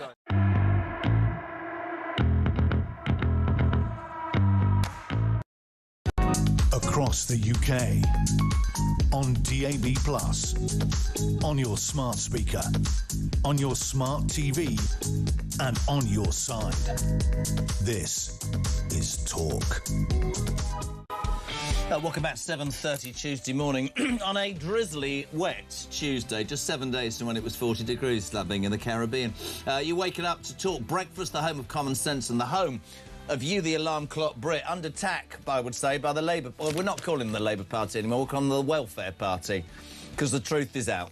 They just tax people and give more people benefits. That's not from me, by the way, that's from Pat McFadden. Loads to talk about, and also, of course, the appalling story of Henry Novak, left to die alone as... cops, I'm going to play the footage again, obviously, it's terrible before the end of the show, but cops handcuffing the 18-year-old after his Sikh killer uses the racism card. You lot are, as I am, livid, disgusted, angry. Carl, good morning. Hi, Jeremy. It's Carl from Coventry here. It is disgusting what's happened to this young lad that's been stabbed. The police automatically grabbing him, blaming him, but I'm afraid this is the norm, and I couldn't believe it. I've got a new neighbour who happens to be an ex-detective who's retired early because of all this sort of thing that's going on. He said he's miffed by it. He said that anybody from a different demographic than being white, he says we can't arrest. He said we've always got to look at them as the innocent party. Can I just point out, just this breaking news, while we were doing that, Nigel Farage is going to, at 8 o'clock, he is going to make an emergency live national address. Nigel Farage, who's been behind talking about this Novak situation. So, an emergency national live address from Nigel Farage at 8 o'clock. Thank you to CJ, who's just sent me those details. We'll dip in and out of that. It's very, very important. I know that he has been very vocal about the Henry Novak situation and also about the appalling situation yesterday with the Labour Party. So lots of that to come. 7:30 03 44 499 1000. Only 2 stories in town. Thank you for tuning in. Jez says, Peter, what about the amount of blue badges being dished out to people who claim depression?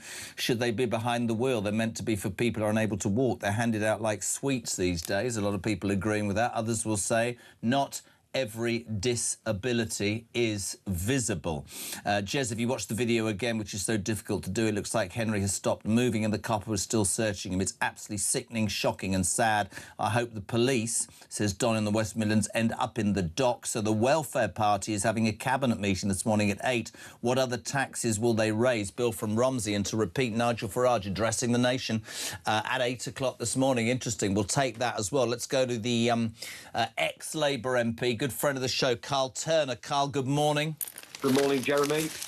First of all, because I know that you're a decent man, your response to the utterly disgusting, I cannot even believe your leader, not your leader, doesn't even mention the piece of whatever that used the racism card. The Henry Novak story is vile, isn't it? Well, it's devastating, and it speaks to the fact that the police are completely over the top when it comes to these issues. But I tried my best to defend the police because they're running into danger when most people run away from it. But things clearly went wrong in this instance. It's devastating to the family.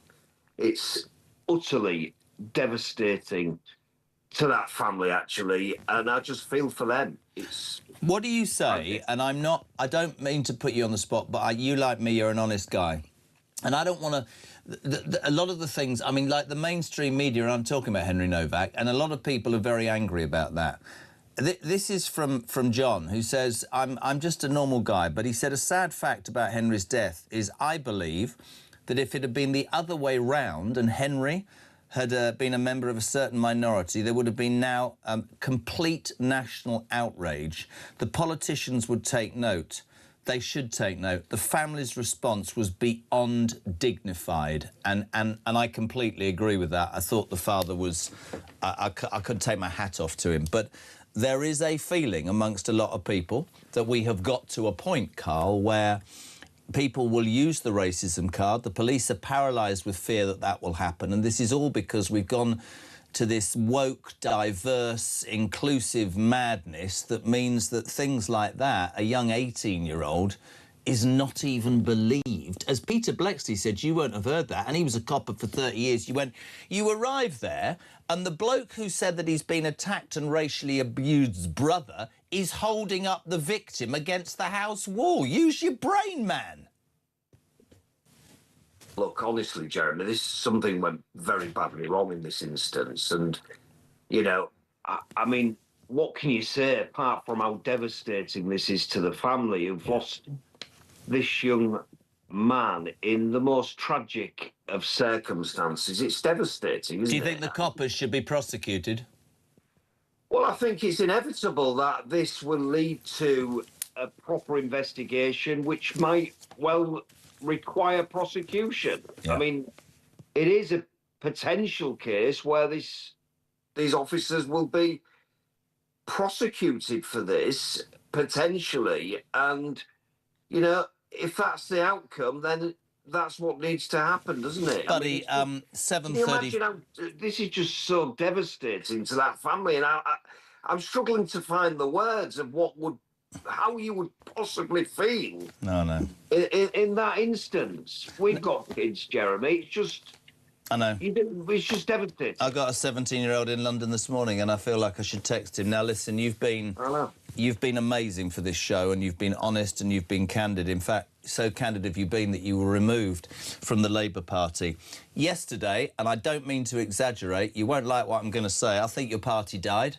I think the end of the Labour Party started yesterday when Pat McFadden, this is, of course, the 1,500 pages of emails and WhatsApp messages, when Pat McFadden, who's been in and around Labour for 30 years, Ian Duncan Smith said, a top man.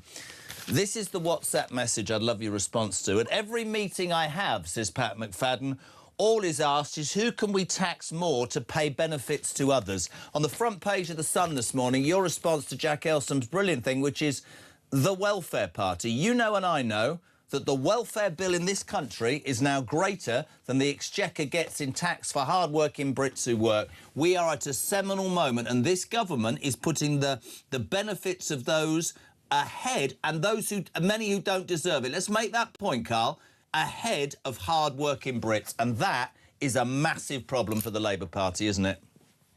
Well, of course. I mean, the first thing I'd say about what Pat McFadden has said to Mandelson in what he thought at the time was a private discussion is a surprise to me. I'll tell you for why, Jeremy. The truth is, there's very little pitch rolling with the Parliamentary Labour Party. I don't remember any discussion with Pat McFadden or anybody else, for that matter, in the Cabinet about what the policy is going to be on welfare benefits. So I think Pat McFadden was speaking to the gallery being Mandelson, and I suspect what was happening, really, in the discussions was Mandelson was saying, what are you going to do about this and that? And McFadden was bringing up excuses for why the Labour Party is not acting in a way that Mandelson wanted them to act. I don't think McFadden has had a discussion with the PLP. I spoke to colleagues yesterday, and they don't recognise any discussions that McFadden pretends he's had. So I doubt whether he's had discussions. I think he's just putting up a performance to persuade Mandelson, who had too much influence in the Labour Party, that actually he was doing the best he could do. But do you admit that the Labour Party is actually the welfare party? Keir Starmer wanted to knock £5 billion, hear me out, off a £331 billion bill, and the Parliamentary Labour Party wouldn't let him get through. I know the ethos of your party is based on, hear me out, helping people who can't help themselves, but I would love somebody on the Labour side to admit to me that we have got to a point where we are wiping the arse of too many people who are gaming the system to the detriment, by the way, of not only hard-working Brits who don't see it as fair, but to the very people who that system should benefit who are missing out, Carl. That's the point. Well, this is, this is devastating to the party, actually. I mean, it's as bad as the Liam Byrne note that he left as we was leaving office in 2010, if it's true. But look, I'll tell you what's happening. Pat McFadden is being accused by members of the Parliamentary Labour Party of saying stuff that isn't right. It didn't happen as far as we're concerned. There has been no pitch rolling. There's been no discussion. I've never spoke to Pat McFadden on any policy issue since the day we came into power. McFadden will look at you and give you a nod, but there's never any discussion about policy. Our big criticism, Jeremy, is that the Cabinet are making decisions without actually having any discussion with members of the Labour Party on the back benches. There's loads of examples I can give you. Can I ask you a very quick question? We love having you on. Is the Labour Party the organisation that you joined for working people dead and buried and as toxic now as it took the Tories 14 years to become?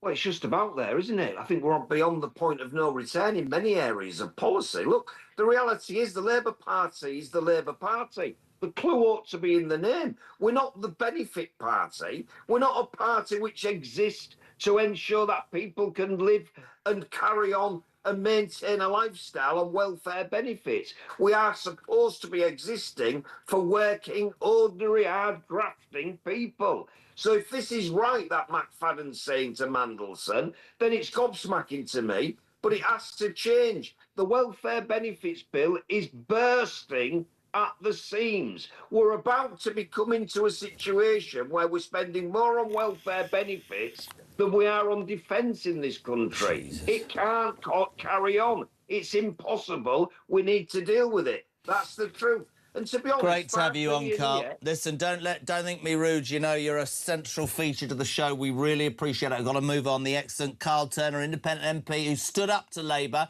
and made his points and continues to do so. Let's go to the Shadow Chancellor of the Duchy of Lancaster for the Tories, Alex Burkhardt. Alex on the phone this morning. How are you, my friend? Hi, Jeremy. Good to hear you. On the phone, because you won't stand in the rain, Burkhardt. What's going on? Your bloke got caught in Labour's tube strikes, so he wasn't there. This is Labour Britain falling apart. Decent, honest, hard-working Times Radio. Sorry, I'm so sorry. I'm doing time check. Talk radio people can't get to work. Mate, you're spot on. You won't be able to see it, but I've been holding it up all day. Every meeting I have, says Pat McFadden, is based on who can we tax more to pay benefits to others. On the front page of The Sun today, Jack Elson writes, the welfare party. Carl Turner admitting the same. I am older than you, Alex, by a mile. And when the it's true. When the election was on, I remember not being able, because you can't say too much, but I remember thinking, I remember before Thatcher came. I remember rubbish. I remember green goddesses and 30% tax increases and the IMF. The Labour Party spends too much bloody money and then we end up skint. They're over, aren't they? This is the end of them after yesterday. This is it. I mean, exactly right, Jeremy. And this is a lot of people are sort of having a laugh at Pat McFadden's expense. But what he's revealed is something very serious. The truth is, the problem isn't just with Keir Starmer. It's with the whole Labour Party. It's with the whole Labour Party. And just like putting Andy Burnham or Wes Streeting or Angela Rayner in, it's not going to fix it at all, because the problem is with the Labour Party, and that's why they've got to go. And you're right. I mean, the 1970s, the Labour Party started spending more money than the country had, It couldn't bring itself to make the cuts that the country needed, and we went bust. And this is what is going to happen again. This is where we are absolutely headed. You're seeing what the cost of borrowing is now under these people. It's higher than it's been in decades, and it's getting worse. And the only silver lining, Jeremy, is that 1970-style problems require 1980-style solutions. Yeah. And that is where the Conservative Party comes in, because the Labour can't do it, the Greens certainly aren't going to do it, the Liberal Democrats aren't going to do it. Reform does not have a plan to get out of a paper bag at the moment. Hiding their leader because he's taken this dodgy £5 million. It's going to have to be the Conservative Party, and that's what Kemi Badenoch is preparing for. We are going to reduce the amount of money we spend on benefits, so we can reduce people's taxes, so we can get growth and good jobs in this country. That's what the Conservative Party is going to do about this. And you're right. The Labour, I don't see how the Labour Party come back from this. They are. I find it, and you know, we love having you on, and I've always been very honest, and the Tories have been very straight with talk, and I appreciate that. It must be, because it is for me. I'm being totally straight. As an ex-Tory voter, it's very frustrating that the toxicity that surrounds the Tory party, and this is nothing to do, by the way, with the performance of this new shadow cabinet. I think that Badenoch is spot on in very much of what she says, and so are you guys. I fear that she's probably, like Haig, the right person at the wrong time. It's going to take a while to turn that ship around. It took Labour less than 2 years, but what this does, it must frustrate people in the Tory party that the mistakes made in the last couple of years, not on you, on lots of other people, have had a detrimental effect, put this lot in power and put you guys on the back foot when you can see entirely what's happening to this country. Look, we took a big beating in 2024, and now under Kemi there's a new generation of people running the Conservative Party, and we can see the medicine that the country needs to take and how we need to fix things up. And look, we've got a mountain to climb, but you know as well as I do, Jeremy, that we're less than 2 years after that big defeat. We now have the most popular political leader of anyone, and we're the most trusted party on the economy again. And these things are necessary, they're not sufficient, but it just shows that things happen very fast in politics these days. And it's great to see the Conservative Party recovering, because look, it's time and time again, it's the Conservative Party that comes in and makes the difficult decisions. The country needs to get back on its feet, and we're going to do it again. I love the word, actually, genuinely. It reminded me of Thatcher there when you said medicine, because there's no doubt that whether we talk about the Parliamentary Labour Party not wanting to cut a ridiculously small $5 billion off a $330 billion benefits bill, or whether anything. Under Thatcher, for people who don't know, and she was vilified by many and a heroine to many others, she literally said, didn't she, Alex, right, this is what this country needs, you voted for me, and I don't care my detractors are going to say, or people, if you disagree with me, I'll sack you, this is what's going to happen. At the end of 11 years, there were 400 people in the Tory on the benches, and they'd all been sacked, so they got rid of her. But what she did do, which I don't see in politics, maybe Kemi's the one, Farage, I don't know, right, is somebody prepared to stand there and go, listen, by hook or by crook, that's what I believe in. Vote for me. I will take you through the journey. There will be good moments and bad moments, but I'll be honest, at the end of 5 years, if I've improved your life, you can give me another chance. Because I think, Alex, and I mean this, the British people are fed up with bluff and bluster from politicians 100%. Who don't tell it how it is. 100%. What you need principles, and then you need a plan, and then you need some absolute bloody mindedness to see it through. And it means that you've got to be prepared to do things which on day one might be unpopular, but by day 350, people will see that there was a purpose to it.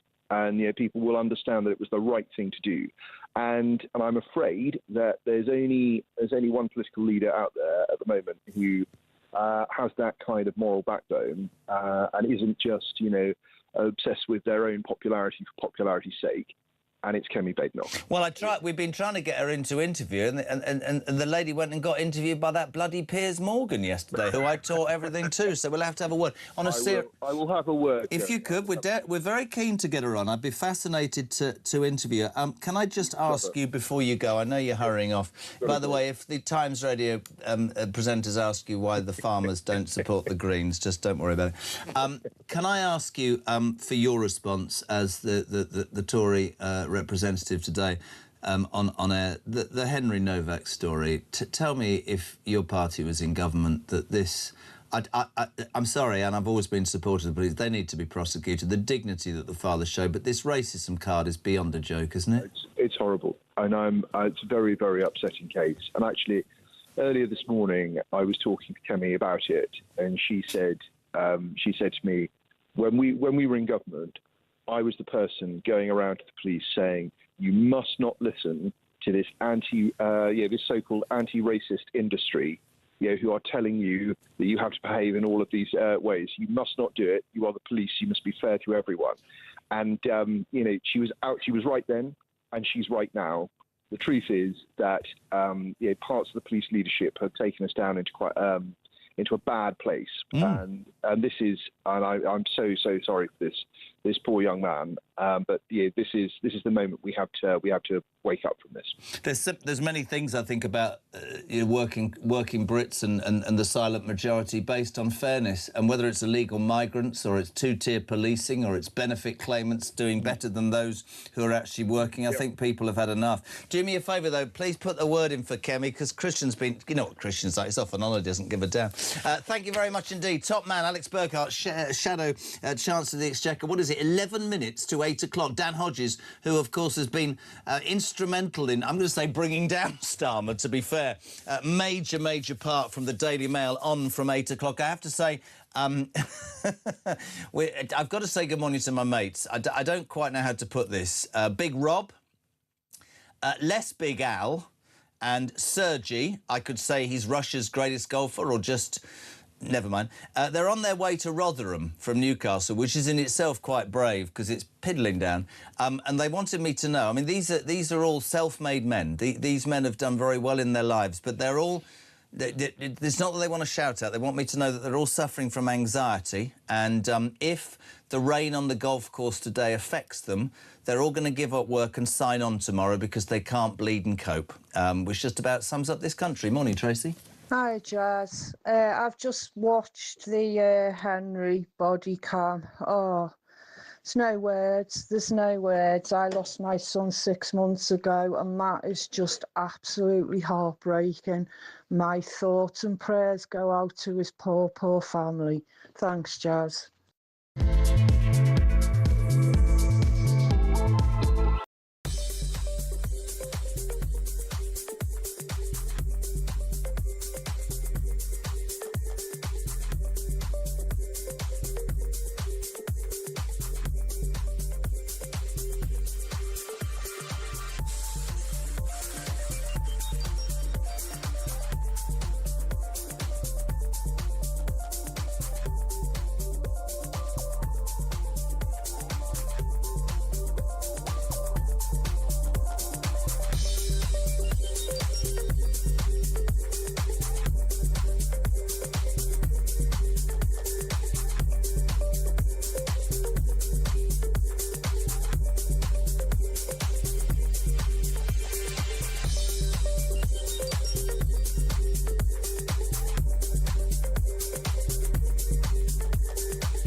Across the UK, on DAB+, on your smart speaker, on your smart TV, and on your side.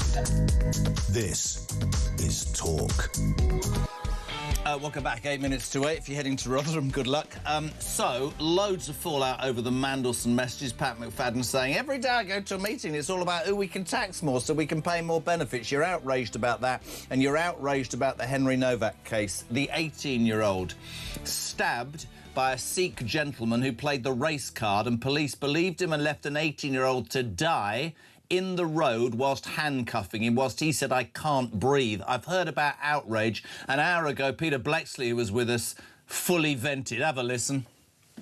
If you watch the opening scene of that body-worn camera, you will see Digwe's brother propping up Henry Novak against the wall of this house. OK? So let's just dynamically, instantly assess the situation. Imagine that we are police officers. We've been told there's been a racist attack by a white man on a brown-faced man, and we turn up, and the first thing we see is the brother of the brown-faced victim propping up the white man against the wall. Hang on a minute, right? If your brother gets assaulted, would you be propping up the man who is the alleged assailant up against the wall as if you're giving some form of first aid? No, of course you wouldn't. So instantaneously, you're going to find out what's gone on. I mean instantaneously, not in 3 minutes. You're not going to handcuff a bloke. And when you hear Henry's faltering voice, losing its tone, losing its volume as his life ebbs away, you're not going to say, I don't think so, mate. You're going to make a dynamic risk assessment of the situation as you arrive there and immediately go, none of this makes sense. Let's find out what's really happened. And when somebody tells you they've been stabbed, your first job as a police officer is the preservation of life. You better carry out your duties. I'm telling you, unashamedly, that police officer who said, I don't think so, mate, has no place in policing. Quite right. Get rid of him. Couldn't agree more with Peter Blexley. Your thoughts on this appalling story raining in 87222. Start your message with the word talk. You can also, of course, send a voice note. Make a call 0344 499 1000. Linda Whittingham, Jez, utterly disgraceful. Something has to be done. We Brits are blamed and penalised for everything. We're sick and tired of what this country has become, says Linda in Stalybridge. Jeremy, my heart aches for Henry Novak and his family. I cannot begin to comprehend how this could be allowed to happen in Great Britain.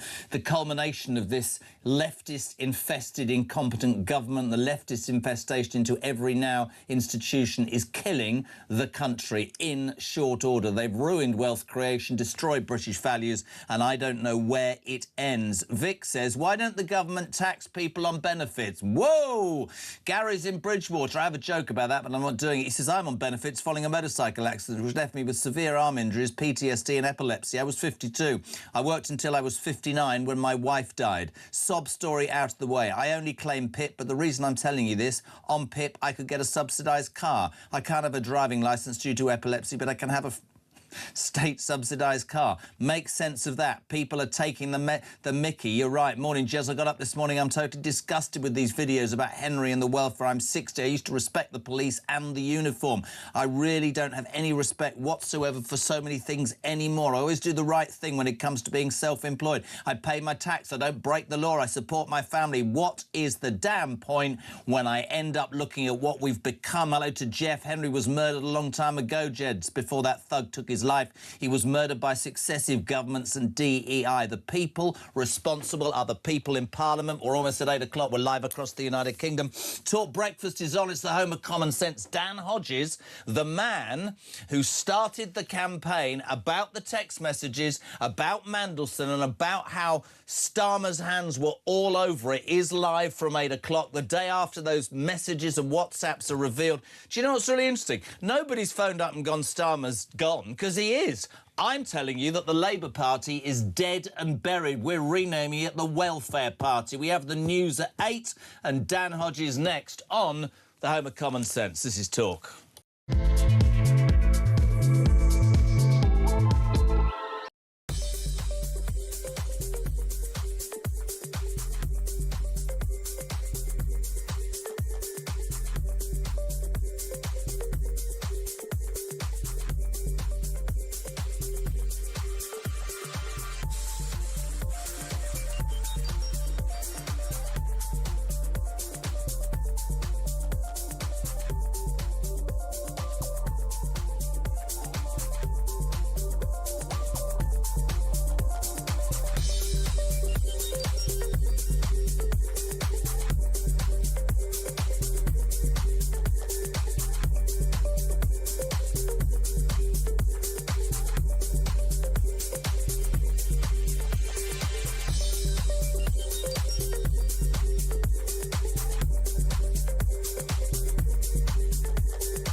is facing its gravest test in decades, and the royal tea from Talk is your front row seat.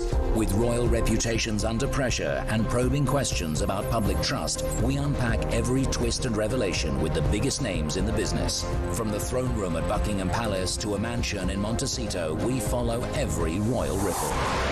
Never miss a moment of The Crown in crisis. Subscribe to The Royal Tea from Talk on the app or wherever you get your podcasts.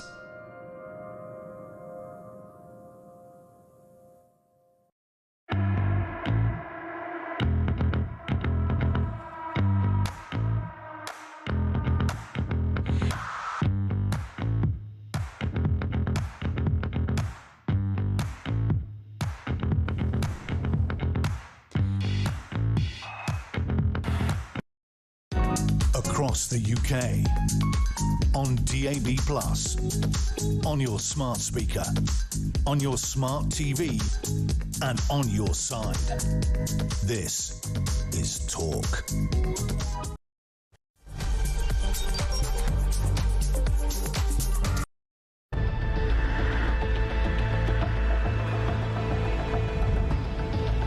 Thank you, Mr. Speaker. With permission, I'd like to provide the House with information that I now have about the appointment of Peter Mandelson as our ambassador to the United States. But, Mr. Speaker, before I go into the details, I want to be very clear with this House that while this statement will focus on the process surrounding Peter Mandelson's vetting and appointment, at the heart of this, there is also a judgment I made that was wrong. The name had been submitted to the King as Minister's recommendation. The Prime Minister had made an announcement that Mandelson was his nominee without caveats. The British government had sought agrément, the formal diplomatic process for a host government accepting a nominee from the US government, and that had been obtained before I arrived in post. A position taken from the Cabinet Office was that there was no need to vet Mandelson. Mr. Speaker, I know many members across the House will find these facts to be incredible.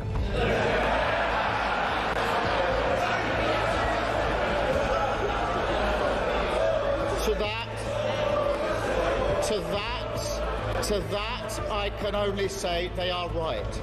It beggars belief that throughout the whole timeline of events, officials in the Foreign Office saw fit to withhold this information from the most senior ministers in our system in government. This was not due process. Everyone knows the price of misleading the House. Will the Prime Minister finally take responsibility and go? Mr. Speaker, let's be absolutely clear. Before Mandelson took up his post, UKSV recommended with red flags that clearance should be denied, and there was high concern that that was not brought to my attention or the attention of the Foreign Secretary at the time or subsequently is a very serious error of judgment. She rushed to judgment as she always did, just like the Iran war. Mr. Speaker, I was elected by the British people because they let the country down for 14 long years. Whatever she says, whatever noise they make, nothing is going to distract me from delivering for our country. Across the UK, on DAB+, on your smart speaker, on your smart TV, and on your side. This is Talk.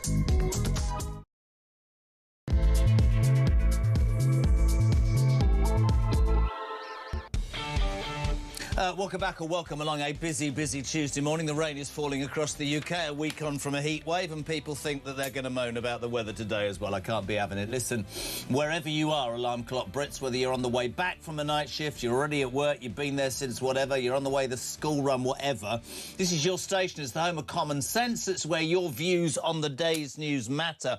Very soon, Nigel Farage, the leader of Reform, will be addressing the nation. The live feed being fed to us. We'll bring that to you on Talk exclusively. I suspect it's about both of the big two news stories of the day. Yesterday, of course, Labour further disarray, the release of those 1,500 pages of emails and WhatsApp between the then UK ambassador to the US, Lord Mandelson, who's under, well, all sorts of troubles, and, of course, ministers, highlighted by Pat McFadden, a 30-year Labour veteran, and what a WhatsApp it was, nailing forever what the Labour Party has become. He says, at every meeting I have, it's all about who we can tax to pay benefits, more benefits to others. As Jack Elson, who joins us this hour on the front page of The Sun, says, the Labour Party today is over and has been renamed the Welfare Party. Because let's be honest, my friends, all of you that go to work, all of you that pay your taxes, bring in to this government £329 billion. Congratulations for that. But guess what this government spends on welfare benefits? £2 billion more than that, £331 billion. And by the way, for the people who are going to jump up and down and say, oh, that man on Talk's being unfair, I'm mentally ill or disabled. Yeah, you know what? I'm happy to be here, as are all of the alarm clock Brits, to pay for you, my friends, because that's what the system was for. It was not for the lazy and feckless to sit on their backsides and game a system to the detriment of hard-working people. As if that isn't enough for you. The other main news story today is the appalling story of Henry Novak, the kid of 18, stabbed in the street by a Sikh gentleman in December last year and left to die alone, handcuffed with having his rights read by cops who believed the racism card that was played by Vikram Digwa, who yesterday was jailed for 21 years. Many of you up in, absolutely, as a parent, as whatever. But what does it say? Well, people can just use the racist card. You've got police officers believing a man who'd taken off his turban and a kid whose breath is leaving his body is ignored. Watch this footage, peeps. It's absolutely outrageous. There is a warning. Grab his other arm. What's happened to you, right? You've been stabbed? Whereabouts? I don't think you have, mate. What's your name, mate? At the moment you are under arrest. That's for assault, so you do not have to say anything, may harm in defence. If you do not mention your main questions, it's up to which you later rely in court. Anything you do say may be given in evidence, alright? He's going to be sick, I think. Yeah. He's saying he's been stabbed, so Where let's is it just you check think him. you've been stabbed? In the face? Oh no, but we have to check, don't we? No. In the face? Just get these to back off, get their details and that, and I'll keep hold of him.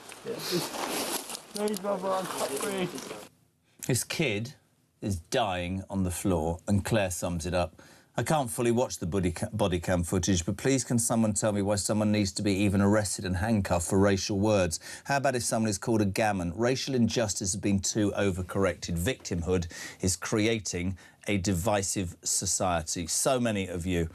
Just Hillsey just sums it up. Morning, Jez. I was going to write a long damning post about the government and the police, but I can't stop thinking about poor Henry and his family. So all I can say is RIPH, will never forget or forgive. 7 minutes past 8. Nigel Farage going live to the Nation. We'll dip into that when it happens from Reform HQ in London town. Right now, though, actually, let's just bring Steve on a minute. Morning, Stevie. Morning, Jezza. I think they should change the goalpost now. I think with all these politicians thinking they could stay in for 5 years and run the country to the ground, should be none of that. Should be accountable every year. Let's see what we do every year, like you would in your own job. You get a review. If you don't do so good, you're out the door, lad. Let's say a very good morning to a good friend of mine and a man who has been on this government and on this Prime Minister for as long as I can remember. A very good morning to Dan Hodges. How are you, Dan? Good morning. Good. Mate, can I just... You'll understand why. Nigel Farage is going live to the Nation, which is quite interesting, imminently, and I want to take a bit of that, which means that I'll interrupt our conversation, but we can talk after that. But let's just talk firstly about yesterday.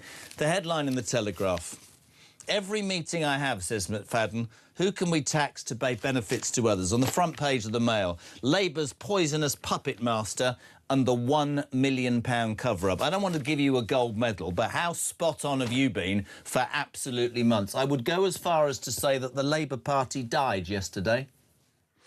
Well, I mean, I don't know if the Labour Party died, but certainly, if you like, the Mandelson saga came to the conclusion that I thought it would come to. And as you said, we've been talking about this for for months now. I mean, I've been saying for months, I thought it was quite clear there was a cover-up underway in relation to the Mandelson files.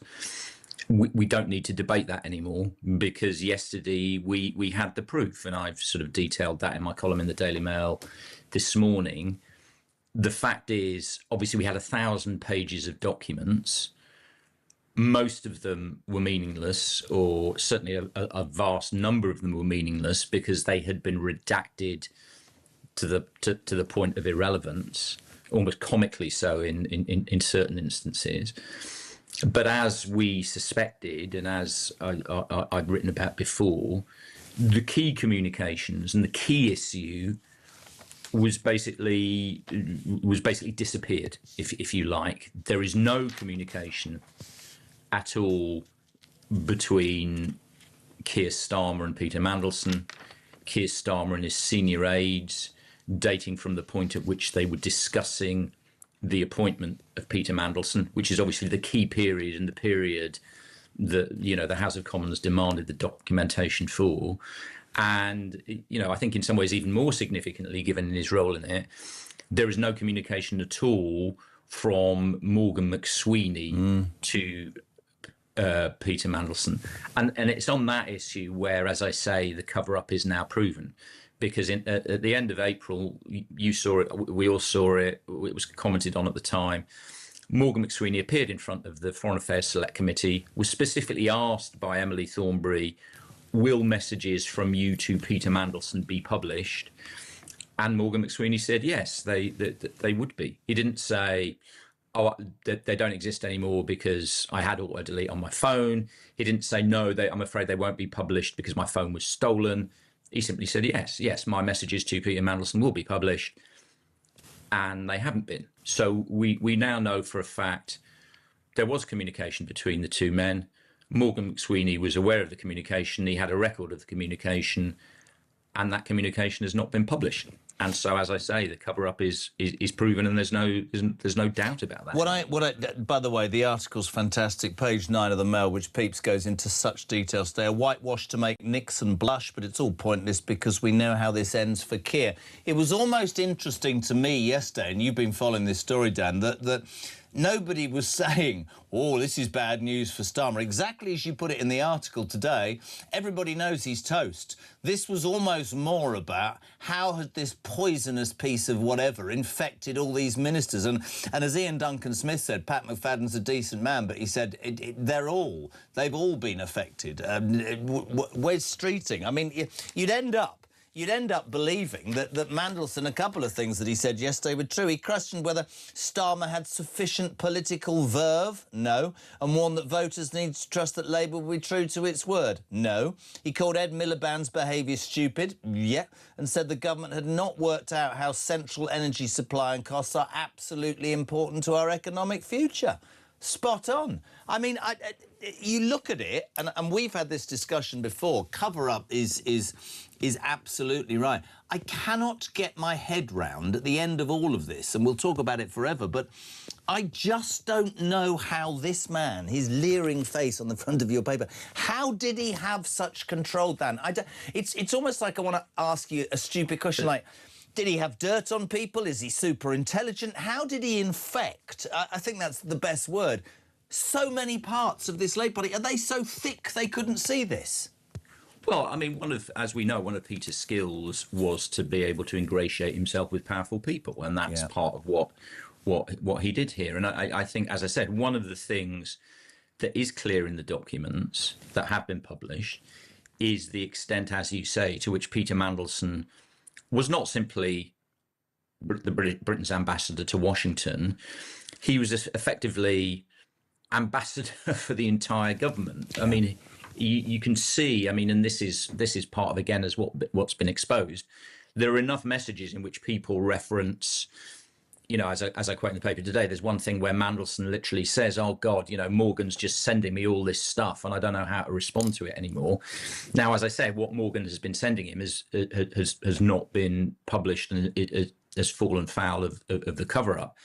But as you say, we can see the extent to which Peter Mandelson had his hooks embedded so very, very deeply into Keir Starmer's administration. But there's one other thing. I mean, you know, and I say it again in the article today about, and I've said this consistently. The thing to look for is the dog that doesn't bark. Obviously, huge amount of coverage of Pat McFadden, his communication, and obviously his comment about Labour MPs just wanting to raise taxes to spend on benefits. But the key thing that needs to be said about Pat McFadden is an honourable man, and Pat McFadden has done, almost uniquely amongst his colleagues, has done what Parliament demanded. Pat McFadden has, without any mucking around, has published in detail his communication to Peter Mandelson. And that's obviously what a lot of people are responding to today. Where are the rest of the communications? Right, where is the communication between our ambassador in Washington and the then Foreign Secretary? Lammy, yeah, absolutely. Where is the communication between him and his close friend Peter Kyle, who at the time was Business Secretary? Yep, and was obviously very closely involved. Obviously, as ever, there's stuff in the documents about AI and business meetings. Where's the communication there? Where are the communications between the Prime Minister and his ambassador to Washington? I think we get one message in which they talk about elections in Bury, and another one in which Mandelson says you should have a chat with John Major, and that's it. As I said, the whitewash. There's no ambiguity now. We can see it because the documents literally reference. I think it's really interesting that meetings both you and things of which there's no record. No, I agree, and I think it's really interesting that both you and Ian Duncan Smith, a politician, whatever your political, who I respect and admire, both have said at least McFadden had the credit to his credit to lay it out and be honest, and it's who hasn't done that. The cover-up, I know this might seem like a strange question, pal, but you're the right person to do it. I didn't personally think that after 14 years of not all failure, but at the end 2 years of not doing what they promised, the toxicity of the Tory brand would be matched, in my opinion, less than 2 years into the biggest majority government since whenever. Yesterday, we know that the fate of Keir Starmer is sealed. Does this put the Labour Party, does it seal their fate for the next few years? Will toxicity, whether Burnham succeeds or not, will this welfare and all of this cover-up, will this burn, if you like, the chances of Labour going forward in your mind? I don't think I'm not prepared to say it burns it yet, because the reality is we don't know. I keep coming back to this point.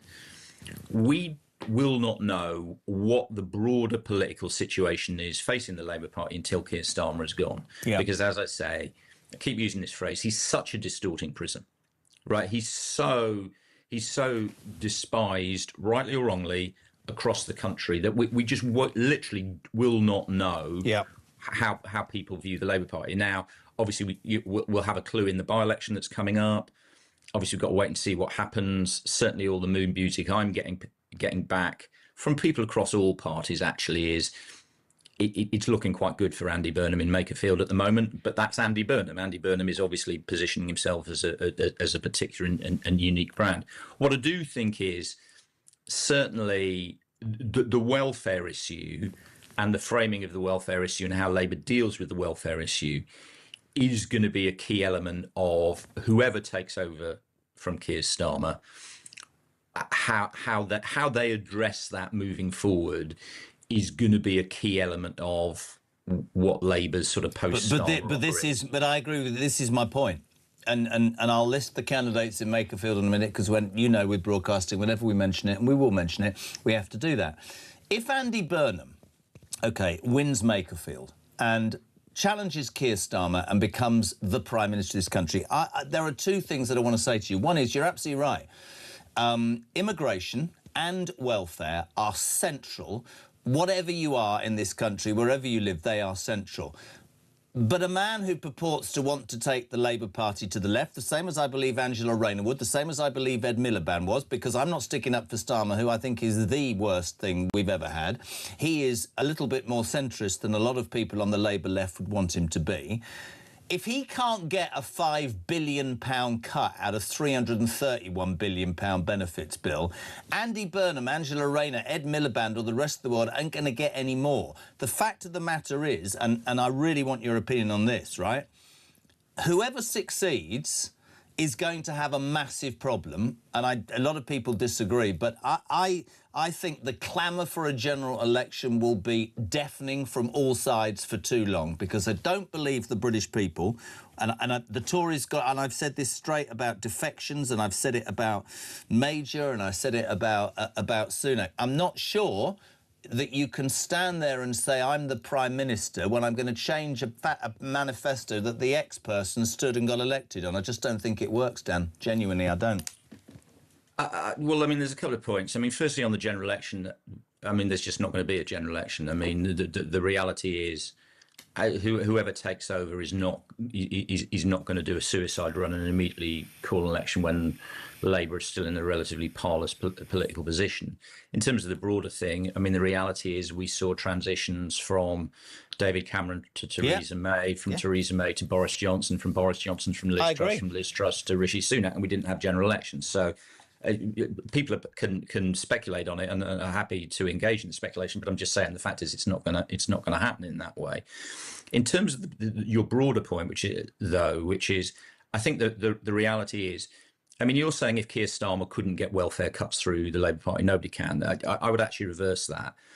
I mean, Keir Starmer's authority imploded so quickly after the general election amongst his colleagues, amongst his cabinet colleagues, and the welfare debacle was an example of that. But it was evidence of a much wider problem within government, which is, and we actually see this in the documents as well yesterday. You know, Keir Starmer is an absentee landlord in Downing Street. I mean, he just has just doesn't have any presence. If you were to have somebody like Andy Burnham to win, who wins on, let's say, comes from a centre-left prospectus, and someone like Andy Burnham was to say, look, come on, guys, we've got to be realistic. We are going to have to do something about welfare. Actually, paradoxically, he'd probably have more of a chance of getting that past his party than Keir Starmer would. But you're absolutely right. I mean, the reality is the welfare issue is going to be addressed. Although I would say one other thing as well. It's a slightly more nuanced argument than I think some people say, because if you remember, one of the reasons Keir Starmer became so unpopular was that one of the first measures that he introduced was to try and take the winter fuel support away from pensioners, and there was a huge national backlash to that. Equally, when Labour were pushing forward the welfare reforms, and I was writing about it at the time, a lot of people saw what Labour was doing was frankly unacceptable, because they were looking to take away support from people who had, genuine serious medical conditions like MS, not people who were wandering around going, oh, I'm a bit depressed, but people who had serious medical conditions, and leave them in a situation where they couldn't feed themselves or wash themselves. And again, the British public generally, not just Labour MPs, turned around and said, hang on a second, that's not right. That's not what we voted for either. So so it is a more nuanced debate, but you're absolutely right. Whoever takes over from Keir Starmer is going to have to address the welfare issue. And the headlines today, as I say, will form a key part of framing that debate as we move forward. Mate, absolutely great. Honestly, when they say you're on, you've done such sterling work. It's a great article in the Mail. We'll speak to you very, very soon. Check it out today, peeps. Dan Hodges and the Daily Mail team have covered this story brilliantly. Labour's poisonous puppet master on the £1 million cover-up, 8:22. In a tick. OK, Nigel Farage live to the Nation. We've got a voice note as well. But first, because we have to, here's a list, my friend, of the candidates in that Makerfield by-election on June 18. Jake Austin stands for the Liberal Democrats. Count Binface for his own party, Count Binface Party. Andy Burnham, of course, the Labour Party. Dan Clark, the Libertarian Party. John Dyer for the Independents. Ed Gemmell, the Climate Party. Paul Gould, the Independent. Alan Howling, Lord Hope, the official monster raving loony party. Robert Kenyon, Reform UK. Robert Pownall, Protect the Wild. Rebecca Shepherd, Restore Britain. Sarah Wakefield, the Green Party. Peter Ward, Rejoin the EU. And Michael Winstanley, the Conservative Party. That's your list of candidates.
They found a label now, Ian, which allows them to sit at home on tablets, wasting their time. Wow. You know, you've got the welfare state, I've already said, wonderful thing, isn't it? But a safety net, not a way of life. When you're talking about crimes as vicious as rape, if someone is capable of doing that, they're a threat to society. If they don't know that all of these things are wrong, then by definition, we need them off the streets. This is the worst one I've ever come across. But it's where you've got with this woke, fluffy, liberal, progressive nonsense about anti-racism.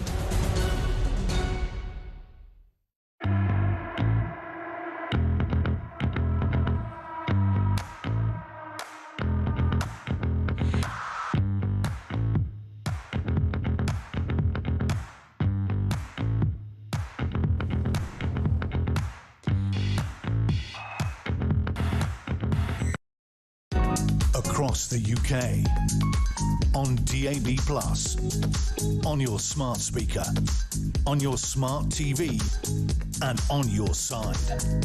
This is Talk. Welcome back, 8:26. We're live across the United Kingdom. Loads of you responding to those messages and loads responding to that horrible, horrible story about Henry Novak. I just want to read this to you from Helen. I can't watch the video, but this poor lad Henry was branded as a drunken racist by the mainstream media. Racist was put in capitals, and it turns out to be lies. Let's think of the pain caused to the family first, the death of this poor young lad, then the false claims damaging his character. Where is the outrage from our politicians? The silence, Jez, is bloody deafening. R.I.P. Henry. I'm sorry that we failed you. Sadia, good morning. Good morning, Jeremy. I thought and believed that police officers were given training in first aid. So when they arrived on that scene and saw that poor boy in the situation that he was in, their first call of act would be to help him. Even if he had been racist, the issue here is that you've got an injured person. They made no assessment of the situation, as that video showed. It sets aside the racist issue. You've got somebody who is injured, maybe dying, yet they totally ignored that. Totally. Couldn't agree more. I'll tell you who is outraged. Let's cross live to Millbank Tower in London to Reform HQ. Nigel Farage has been speaking. Good morning. It's a moment to take a long, hard look at ourselves as a country and what we've become. The murder of 18-year-old student Henry Novak was bad enough of itself, but compounded in the most extraordinary way by the behaviour of the police officers. Many of us have asked for the footage to be released, and finally, last night it was. Let me show you just 30 seconds of what happened on that fateful evening in Southampton. Right, let's get you out of there, shall we? I was in bed, asleep. Whenever just phoned me up, they looked, someone's attacked me. I can't breathe. Grab his other arm. Help. So I've just come running through the little on Denny's Road. Come running around the corner. What's happened to you, right? Been stabbed. You've been stabbed? Whereabouts? I don't think you have, mate. That's what. And then you've got nothing. Just think of it. An 18-year-old lad, a student, been out with some friends for the evening, on the way home, and victim of a sustained attack. Stabbed several times, chased down the street. Stabbed seriously 5 times. And what happens? Well, the assailant's brother rings the police to say, we've just been racially attacked and abused by a white guy. The sirens blare, they arrive. Young Henry must have thought that at last help was at hand, but far, far from it. The police act from the beginning to the end, and the end when he dies, lying on a pavement, having been stabbed, in handcuffs. The last thing he heard on this earth was him being read his rights by the police. He was actually treated in a way that meant an accusation of a racial slur was treated more seriously than an act of murder. What does he say? I can't breathe. Familiar words? Remember career criminal George Floyd, who died in appalling circumstances in Midwest America a few years ago. Remember the reaction to that and the way the police behaved. Within a few days, Keir Starmer was taking the knee. Black Lives Matter exploded all over the country. Churchill's statue was defaced. The cenotaph was vandalised. And yet, what has the public reaction been from our leaders and politicians, and indeed, to be frank, much of the media to this? Silence. Absolute silence. Proof, if ever there was any, that we're living in a two-tier culture in this country where the rights and privileges of white people matter less than those of ethnic minorities. Now, what has happened over the last few decades is, without anybody being asked, without anybody ever voting for it, we've been subjected to mass immigration on a scale that is truly unbelievable. At least 10 million new people have come to Britain in the last 20 years. And let's be clear, many of them are great people who work hard, have integrated and made their lives here. But far too many that have come have refused to integrate, are leading parallel lives and leaving many of our cities almost culturally unrecognisable from what they've always been. But to stop any criticism of this, we brought in hate speech laws. We brought in a DEI agenda. We brought in what is called positive discrimination in favour of ethnic minorities over those of white people whose families have lived in Britain in many cases for centuries. That is the mess that we've got into. And that is why, in some ways, what happened, and despite the appalling behaviour of those police officers, but in some ways, what happened on that night in Southampton perhaps shouldn't be a surprise in two-tier Britain. Alison Pearson, journalist on the Daily Telegraph, received yesterday an email from an experienced, long-serving Hampshire police officer.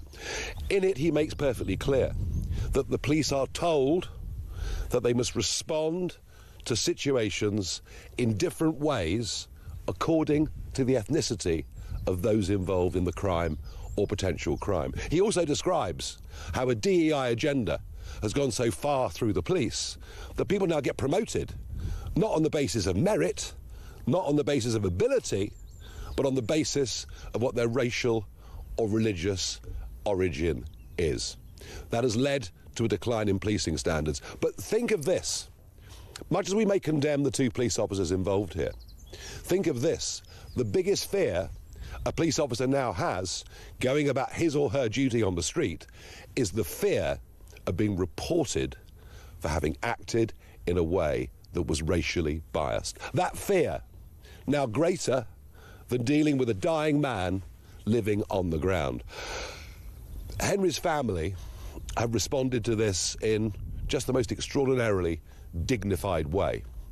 But I suggest the rest of us respond to this with pure, cold rage. This is wrong.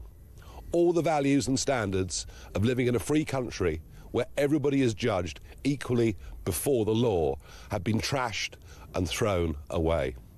And there are one or two things that need to happen very quickly. The first is that the police complaints operation, the IOPC, needs to get to the bottom of this and produce a report very, very quickly.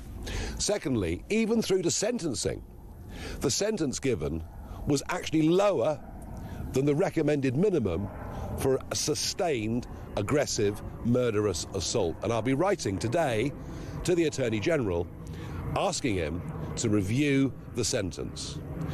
But the most important thing that needs to change, that has to change, if our society is not to be ripped apart, where communities start to distrust each other and deeply distrust the police and all the other institutions of this country, is we need a change in culture. Enough of anti-white prejudice. A promotion of the idea that white lives matter just as much as black lives. An end to DEI and positive discrimination, but a country that treats everybody equally and fairly before the law. This is serious. This is urgent. I fear for where our society would be in a few short years if we don't grip this and do it very, very quickly. I want to send my sincerest condolences, the country's sincerest condolences to Henry's family. I hope this is the last time a British police force operates in this way. But the fish rots from the head down. It is up to government and police chiefs to change this culture and to start that process today. Thank you. The one thing that I try and do on Talk Breakfast is be honest with you through good and bad. This is not a political comment. This is a human comment. When you listen to Farage there, how prime ministerial does he sound? Completely ad-libs and says the things that each and every person, literally, that's texted, emailed and called this show has spoken about. The horror of an 18-year-old being left to die whilst ideologically trained police worry that a man's using the racism card whilst a kid's being handcuffed. The world, to many of us, has gone nuts, and whatever your political views, you had to listen to that and think, yeah, finger on the pulse, totally, totally at point, not scared to say things that might upset people. You know why they upset people? Because they're true. And a lot of people do not like the truth. We're going to try and get Nigel live in the next hour and a half. I know he's busy. We're going to try and do that. Loads of response to that and so much more on the show. 0344 499 1000. Talk Breakfast.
across the UK.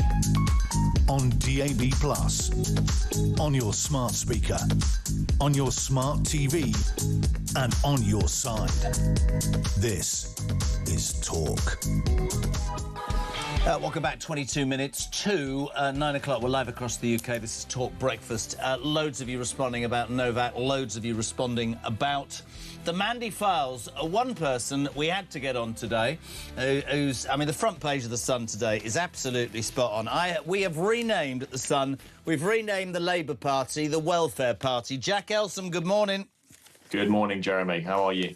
I'm all right. The Henry Novak thing's disgusting, and we've been dealing with that all morning. But this story, man, I just, you know, you and I, we talk off air, right? You do your job, and I do my job. This is just like pennies from heaven. Yesterday, I mean, McFadden, who, to be fair, Dan Hodges and Ian Duncan Smith have both said is a decent man, and actually had the balls to release all of his message, whereas so many others didn't. But for a guy who's been at the forefront of, you know, Labour for, what, 30 years, to actually say, well, you know what, every single meeting we have, all I ever hear is people saying, who can we tax more to give more money to benefit claimants?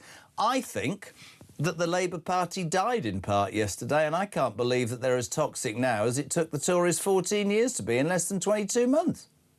Yeah, you're totally right. I mean, one of the most striking fault lines now in British politics, and you say this in your show the whole time, and I wholeheartedly agree, is between people who work and people who don't.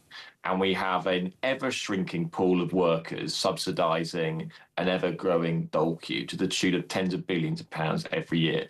Now, many people who get up in the morning feel that in their bones. When Kemi Badenoch said last year, this is a budget that benefits street, many people resonated with that, despite Labour ministers ridiculing her for that accusation. And what do we have yesterday in those files, buried on page 243 of the third tranche, in black and white, Pat McFadden, the current welfare secretary, saying that all Labour MPs is hell-bent on raising taxes to pay for benefits. You know, we talk about the Mandelson scandal being one of the biggest scandals in modern British history, which is true. But we got two for the price of one yesterday. We had the Mandelson scandal, and then we had the absolute excoriating scandal of the amount of people in this country on welfare, which is being egged on by useful idiots in the Labour Party. It couldn't agree more. And I thought, do you know what was really interesting about yesterday? And I probably approached it from a different angle to others. There was absolutely no comment about how Keir Starmer was dead and buried, because we know he's dead and buried. It was time to turn, if you like, the light on other people. I thought, you know, I didn't think I'd ever say this to you, Jack, but there were many things that Mandelson said that I agreed with. He said Starmer doesn't have political verve. No, he doesn't. And he warned that voters need to trust Labour will be true to its word. Well, they don't, because they're not. He called Ed Miliband stupid, which I think is a perfectly, I mean, quite sort of cool, to be honest, is what I'd say. And he said the government has clearly not clocked just how central energy supply and costs are to our future economic health. Spot on. But my question to you, my question all morning is, and all of these, I mean, I think this is a moment where yesterday, the Tory brand is still toxic and will not recover for years. That's a fact, however good Badenoch is, and I think she's impressive. I think that the Labour Party will suffer exactly the same fate, and I think it changes the political landscape for the better. We just had Farage making... I mean, you watched that. Yeah. You're not going to... You're a political editor, but I have to tell you, irrespective of how I will or won't vote, that was a prime ministerial moment from Farage, talking for 8 minutes into a camera without a goddamn auto cue and talking about the outrage over Henry Novak. What did our Prime Minister say yesterday? He said, this is an awful and shocking case. Henry's loved ones have gone through the trauma of a long trial and endured his killer making up appalling claims about their son, who was thoughtful, deep and kind. We must end this cycle of tragedy by tackling the horror of knife crime. Nothing about the assailant, by the way, nothing about the bloke who used the racism card, took off his turban. And we've long in this country, I mean, I'm old enough, you're not. We couldn't even use the word immigration 10 years ago because you'd be called racist. The fact of the matter is I've had more people this morning sending me messages saying if Henry Novak and that attacker had been swapped in terms of ethnicity. The outrage, I'm looking at the media, right? You work. I'm looking at Sky, they're talking about government economic growth. I'm looking at the BBC who are talking about, I don't know, something they're now on to Russia, but they were talking about oil refineries. It is an outrage that an 18-year-old kid was left to die on the street. It is an outrage that our government is saying to people, hard-working Brits, you know what? Don't live inside the law, don't go to work, because we're going to wipe the backsides of everybody else. That's what the news should be about, and that's where the mainstream media get it wrong. Yeah, well, sometimes. I mean, like I'd say that most papers, including The Sun, has covered this Henry Nowak disgusting scandal in pretty big detail over the past few days and weeks. I mean, when I watched that footage last night, and I think it's still currently the top of the Sun website, just because it is just probably the most distressing footage I think I've ever seen in my life, and frankly, terrifying to see just how indifferent those police officers were to the pleas of a clearly, even if you don't believe he's dying, a very, very seriously injured young man. I just thought it was one of the most harrowing things I've seen. And you're right, for political leaders, in those situations, you have to do two things. You, one, have to share in the emotion and anger of the people who you lead, and you then have to make decisions to ensure that, as most as possible, it never happens again. Or close the possibilities for it to happen again. And that is what I think people are demanding now, because there is just a frustration. Nigel Farage put it in terms of cold rage in his live address just a few moments ago. And I think for Keir Starmer now, it is time for him to step up and confront what many people in this country are currently feeling. Not just the tweet, not just the tweet probably tapped out for him by an advisor, but something much stronger than that. And it's about human. You're right. It's about. And I'm not blowing smoke to Farage, but that to me, I mean, I can't even watch this footage. It makes me feel so sick. You know, I've got a 17-year-old kid called Henry. I swear to God, I cannot, and I am sick and tired. I mean, I listen to people, Jack, and I think The Sun and Talk are so symmetrically the same. We've got to a point in this country where, and this is not a far-right comment, this is not a racist comment, right? There are many, many people of different ethnicity who have either come to this country or born in this country who work, and they're as appalled by this as you and I are, and it's wrong and fundamentally wrong for people to not be able to say the truth. That horrible piece of crap took his turban off, played the race card. I think he should rot in hell for all eternity. I don't think 21 years is enough, and I agree with Nigel Farage. I mean, I'm sure that Hermer will probably have him out within 10 minutes or something, but the public, whether it's, you know, immigration, whether it's politicians with their fingers in pies, whether it's the police, the two-tier policing, I think the British public need to be listened to, because I don't think they're going to go quietly anymore. I think there's a sense of injustice and unfairness that seems to be everywhere. And your paper, this station, Farage just then, I'm not, you know, seem to be able to put their finger on the pulse of that and listen to people and not just go, oh, you're all this or you're all that or you're all the other in this quest for doing the right thing to the detriment of hard-working, law-abiding British citizens. That's how I see it. It's not rocket science, man. Yeah, and we talk about it on this station a lot. We talk about it in The Sun a lot. It's just about fairness. And, you know, our postbag is filled every day. I'm sure the callers, in fact, I know the callers in your station are the same. People just feel, at the moment, Britain is horrendously unfair. And this sort of stuff shouldn't be hard. Nobody sensible is saying that this should be one ethnicity gets preferential treatment over the other, or one religion gets preferential treatment over the other, or one class gets preferential treatment over the other. Most people, all they want is for every citizen in this country, regardless of your background, regardless of your religion, of your race, just to be treated the same. And that is a fundamental British principle that everyone is equal under the law. But there is a feeling that public trust in these norms, institutions, whatever, is corroding because people feel that they're not being treated fairly.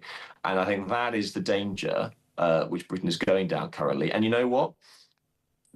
I do think there is a horrible danger that people do go down a darker path if these things continue to permeate a really sort of ugly path. You know, like we've had. Yeah. Nobody wants that. Nobody condones that. It came home to me, Jack. I don't know. It was about 6 months ago. I don't want to go into personalities, but there was a. You know, I've moved down to the coast. There was a girl who was sexually assaulted on a beach.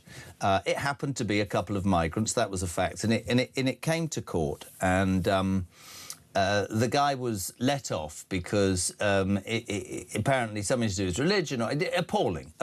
And I was watching a lefty programme, a lefty commentator on a programme. I'm not going to name the programme, and a guy who I suspect was quite sensible, a commentator, said, "This is utterly disgusting, this person shouldn't be here." Do you know what the woman said? She said, and I quote, "White men rape girls." And I just thought to myself, there you are, a woman who's talked quite rightly and long-term about women's rights and women's safety and all those sorts of things. You don't give a toss about that 17-year-old and the PTSD she'll have for the rest of your life. You're sticking and jumping on the bandwagon of these poor people come from war-torn countries, which is a pile of rubbish, and you're defending that. It's the same with this. I have great respect for loads of police, but that, I don't think you are, needs to be sacked and prosecuted. It's an absolute disgrace. And for people to say, as Peter Bleksley did, it comes from the top, then somebody in government needs to go to the top of the police and go, we have gone so far in the opposite direction when we're talking about diversity and equality and wanting to be fair. You will find millions of people in this country who do their bit, they live their lives correctly, feel, as you said, that they're on the back foot for no reason whatsoever. I don't know how it ends up, but the politicians of all political parties need to understand that anger, that frustration, that feeling of unfairness is just growing on a daily basis, mate. Yeah, you're right. I mean, I listened to a chat with Peter Bleksley earlier, and I thought he was absolutely bang on as usual. I mean, this is a police officer with decades of experience, and the fact that you go into that scene and you see a man on the floor. You know, as a police officer, you're meant to preserve life, right? And if someone's telling you 9 times they've been stabbed, someone that is clearly, visibly, seriously wounded, you've got to believe them. But the fact, and I've listened to the 999 call as well, where the brother of this murderer says that they've been racially attacked by some white guy, and the police rock up and automatically believe them, despite all of the evidence in front of their eyes pointing to the opposite. Did you hear what Bleksley said? He went, no bloody brain cells in those police officers, because if that's the call that I get and I turn up and the bloke who's been racially abused, his brother's holding up the assailant who's just racially abused and attacked his brother, he'd probably be lamping him, but no, he's holding him up against the wall because he's been stabbed. I hope that's a seminal moment for the police. I certainly hope that the Labour Party, yesterday it's a seminal moment. I thought your article, I think everything's right. As you said, Mandy Fowles revealed the other Labour scandal, fleecing workers to pay the benefits bill. None of this is going away, Jack, and like The Sun and like this, we have to keep at it, because people are fed up, aren't they? Fed up, man. They're so fed up, and it stretches just beyond policing or benefits. It stretches to migration, the workplace, all sorts of crime. You know, it is just, I think, now so pervasive, this feeling of rank unfairness. You know, and I don't think that, rightly or wrongly, Keir Starmer, you know, he's not in charge of everything. He can't control everything. But ultimately, you know, the buck does stop with someone in terms of their ability to make life better for people. And I do think that, you know, you can weather all kinds of scandals if you actually have a driving sense of purpose and a sense that you are making good on your promises to improve the lives of the people which you govern. But actually, I think that these scandals, be them Mandelson, be them all manner of scandals, Andrew Rayner, all that sort of stuff, is made much worse if people also don't think that it's worth keeping you in place because you're not making their lives better. And I think that is, what is so dangerous for Keir Starmer at the moment. Couldn't agree more. Lovely having you on, mate. Well done. Thanks so much. Jack Elson, political editor of The Sun. It's 8 minutes to 9. Good morning, Brian. Morning. It's Brian from Southend here. This Novak, poor kid. And have them old Bill treat him like he did is absolutely disgusting. And to make matters worse, is some of them have been allowed to resign with their pensions so they don't get caught up in all this. Well, let me tell you, Veteran soldiers were out of the army and they're still being prosecuted for stuff. So why can't we prosecute these police officers who are no longer in the force that were part of this disgusting behaviour? And that one who said, oh, I don't think so, mate, he should be charged with whatever. They're all as bad as each other. Disgusting.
Some breaking news this morning revealed that under the Terrorist Act, 242 people were arrested in the year to June of this year. As something you can indulge in as to all the people who aren't going to prison because, well, there's no prison spaces. So this is a Talk exclusive we've been looking at. I said, you take these cuffs off me and speak to me like a human being rather than a common criminal. You're just left wondering, does these people who lead us actually hate Britain? Yeah. Do they not love our country and everything that we've stood for? Across the UK, on DAB+, on your smart speaker, on your smart TV, and on your side. This is Talk. Welcome back, 4 minutes to 9. You might have heard Nigel Farage addressing the nation about this appalling Henry Novak story.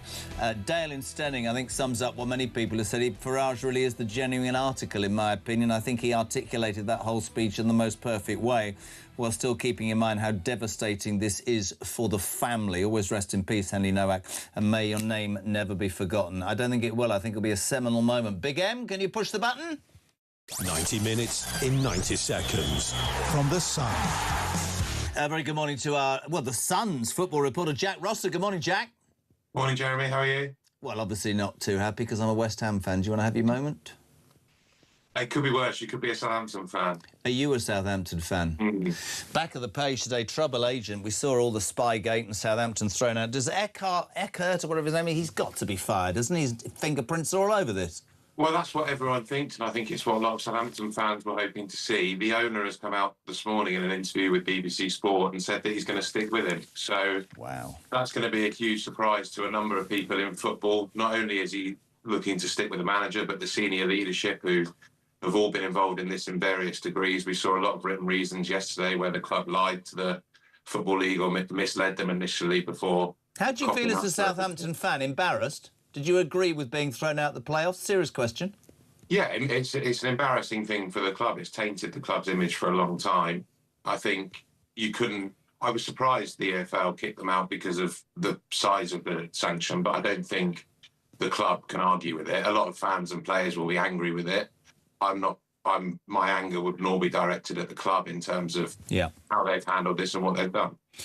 Let's talk about the other main news story. It's all over the back of the Excellent Sun Sport. I'm going to do my best because our sister station talkSPORT, everything you need for the World Cup. They are the business, ladies and gentlemen. Anything you want, go to talkSPORT. Tuchel and Kane lead England squad as they arrive at the hotel in the US for pre-World Cup training camp in a stormy Miami. You're going to tell me England can win the World Cup, aren't you? I don't think they can. What? I don't think we're going to go very well. I don't think we're going to go that far. Jack Rosser and I are mates. I mean, I get it all, but we're going to win, are we? As hell as like going to win, cheese man. No, there's not been a lot from Thomas Tuchel's England to get you very excited so far. Obviously, they flew through qualifying, which is what England should be doing, but there's not been a serious test. We're not going to play a proper team probably until the quarterfinals, and that might be where they get found out. I didn't mind what he's done with the squad, leaving Phil Foden at home, leaving Harry Maguire, players like that, bringing Ivan Toney, and that's not something to get too upset about. I just can't see them being on the same level as a France or a Spain. Who's your favourite for the World Cup? Spain. Spain, not Argentina? No, I think Argentina, they did so well last time, obviously, but I've been, during the Euros and what they've done since, the talent they've got, I've been so impressed with Spain and their manager, De La Fuente. Great to have you on. Southampton fan, we're as miserable as each other. We'll be playing each other next season, West Ham. I'll see you next season. Yeah, definitely. Jack, great to have you on. Thank you, my friend. Jack Ross, a sports reporter, football reporter for the Sun. It's all over Sunsport. The England squad arriving in Miami as they kick off their World Cup campaign. And don't forget talkSPORT, seriously, by the way. My new listening at night is O'Hara and Cundy on the Sports Bar. It's fantastic. Make it talkSPORT for everything you need. The news at 9 is on the way, and Sir Jacob Rees-Mogg next on Talk Breakfast.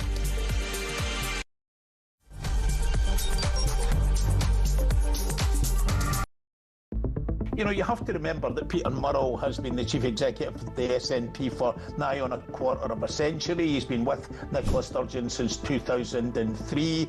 She said that she didn't have access to his personal records. They had separate bank accounts, so we can take, well, what you want from all of that. The list that you gave is unbelievable. 124,000 in a camper van, Fortnum and Mason's picnic hampers, a couple of lawnmowers, one for 3,000 quid, 3 Davic Savile umbrellas, £970. The list goes. A wine coaster. I needed to look up what a wine coaster was. 3,500 quid.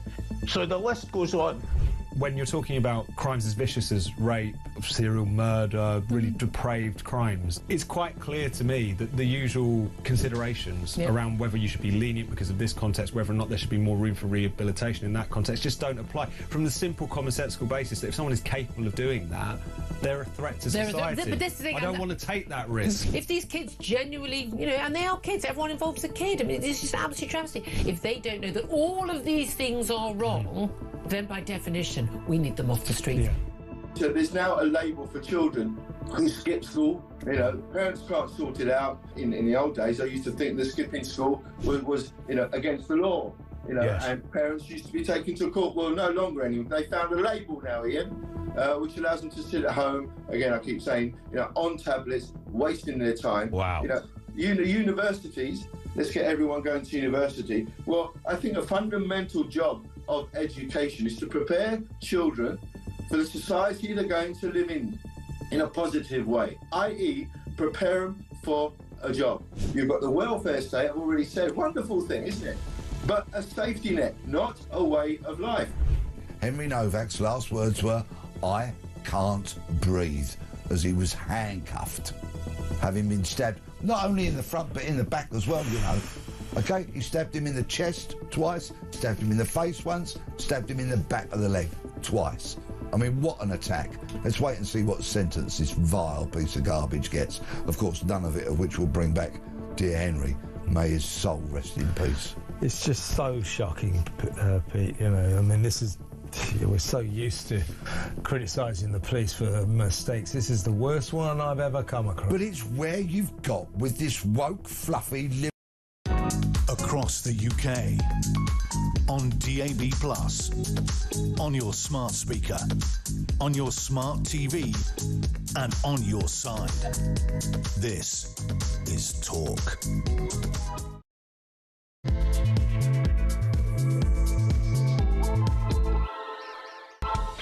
Welcome back, my friends. Just gone 9 o'clock. We're live across the UK. The home of common sense is taught. You're waking up or getting involved with only two main stories. Yesterday, 1,500 pages of emails and WhatsApps released that related to Lord Mandelson, yes, him, and his time as the UK's ambassador to the US. Cringy.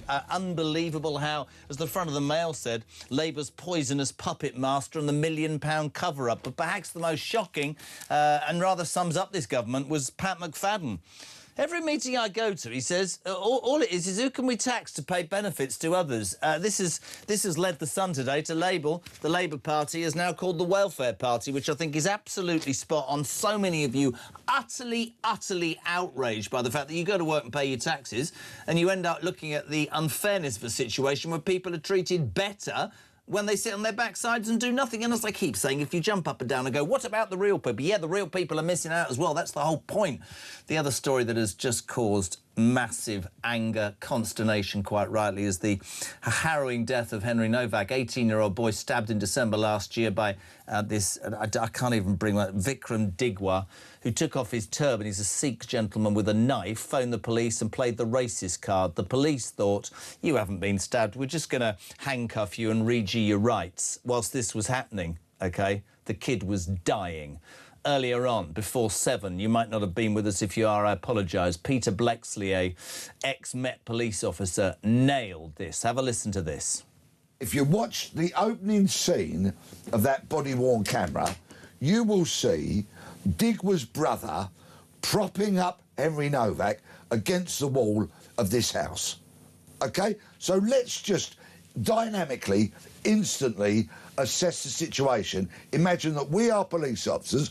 We've been told there's been a racist attack by a white man on a brown-faced man, and we turn up, and the first thing we see is the brother of the brown-faced victim propping up the white man against the wall.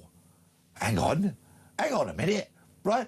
If your brother gets assaulted, would you be propping up the man who is the alleged assailant up against the wall as if you're giving some form of first aid? No, of course you wouldn't. So instantaneously, you're going to find out what's gone on. I mean instantaneously, not in 3 minutes. You're not going to handcuff a bloke. And when you hear Henry's faltering voice, losing its tone, losing its volume as his life ebbs away, you're not going to say, I don't think so, mate. You're going to make a dynamic risk assessment of the situation as you arrive there and immediately go, none of this makes sense. Let's find out what's really happened. And when somebody tells you they've been stabbed, your first job as a police officer is the preservation of life. You better carry out your duties. I'm telling you, unashamedly, that police officer who said, I don't think so, mate, has no place in policing. Quite right. Get rid of him.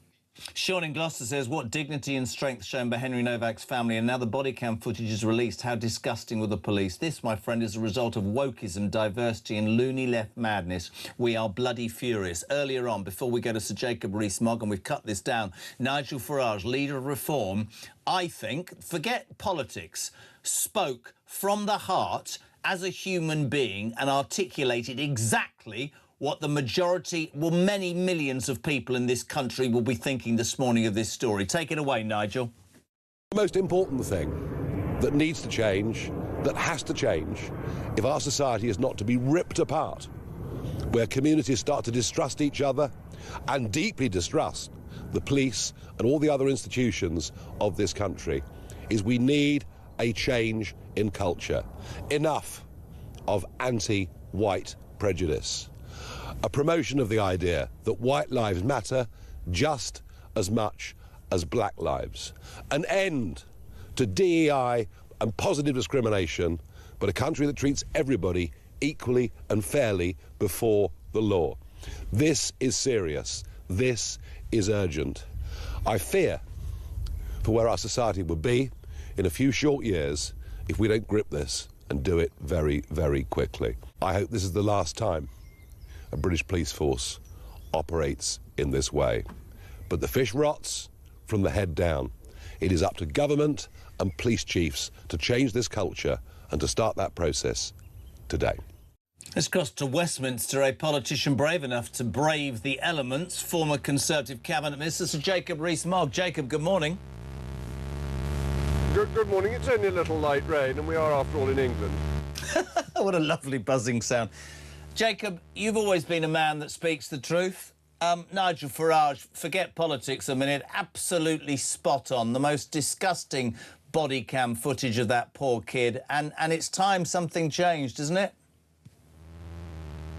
Oh, very much so. The footage is terrible, absolutely dreadful, and the sheer stupidity of the police. All right, listen, we're going to just... Sorry, Jacob, I don't know whether it's the weather that's got into the microphone. Let me just read some text while the techies try and sort that out, because I'm desperate to hear what Sir Jacob Rees-Mogg says. Hello to Sharon in Northamptonshire. I'm 65 and terrified. Nothing will change, and I truly fear the consequences of the next 3 years of this government. God help us. We want to thank you all for presenting the shows. You are very much appreciated.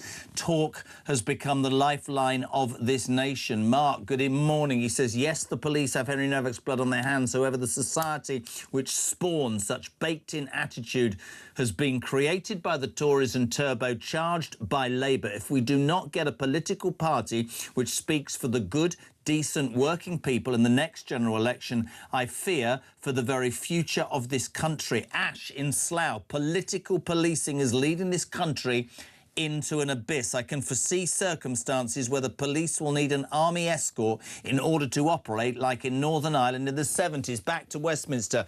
Sir Jacob, are we better with sound? Sorry, my friend. Is that better? I hope so. I was just... Can you hear me properly? Absolutely. Good. No, I was saying that the video footage was so deeply shocking, the behaviour of the police disgraceful and stupid, and it shows something deeply rotten in our society. Nigel Farage is right, white lives matter, and we should all be equal in front of the law. All lives matter.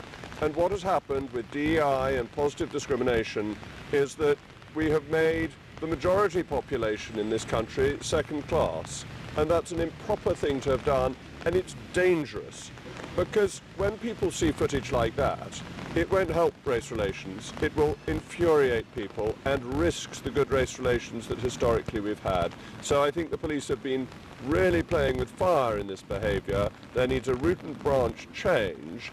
And I would say that when Mr. Floyd was killed by the police 4,000 miles away in America, there was deep outrage and call for action against the police. I think it's very surprising there's been so little in relation to Henry Novak. I mean, I'm looking, as I do the show, I look at other news outlets. The BBC and Sky not even talking about it. I think the media's response to this, I know, and you would be like me, I've long supported the hard-working policemen and women who go out there on the streets, but something has changed, and there's a word, Jacob, that I keep using, which is unfairness. We seem to have got to a point in this country where we're saying to hard-working alarm clock Brits who pay their taxes, live within the confines of the law, try to do right by their family, live just as decent people, that actually we're now in a society whereby if you come illegally, you get more than those taxpayers. If you sit on benefits, not, by the way, the genuine people, but the people that are gaming the system, you're going to do better. And when we see crime, we see a situation where victims are treated worse than the perpetrators of that violence. And I do believe, Jacob, more than ever before, that the British public, the silent majority, have had enough. Have had enough. I think you're completely right. I think people are getting very angry about this, and positive discrimination is deeply corrosive. I listened to the BBC this morning. I'm so sorry. I'm so sorry. I'm so gutted by the sound issues. Sorry, Jacob. It's not my fault at all. So keen to hear him speak. Let's go to a call. If anybody can sort that out, I'd be really, really grateful. Miranda's in Cumbria. Miranda, good morning.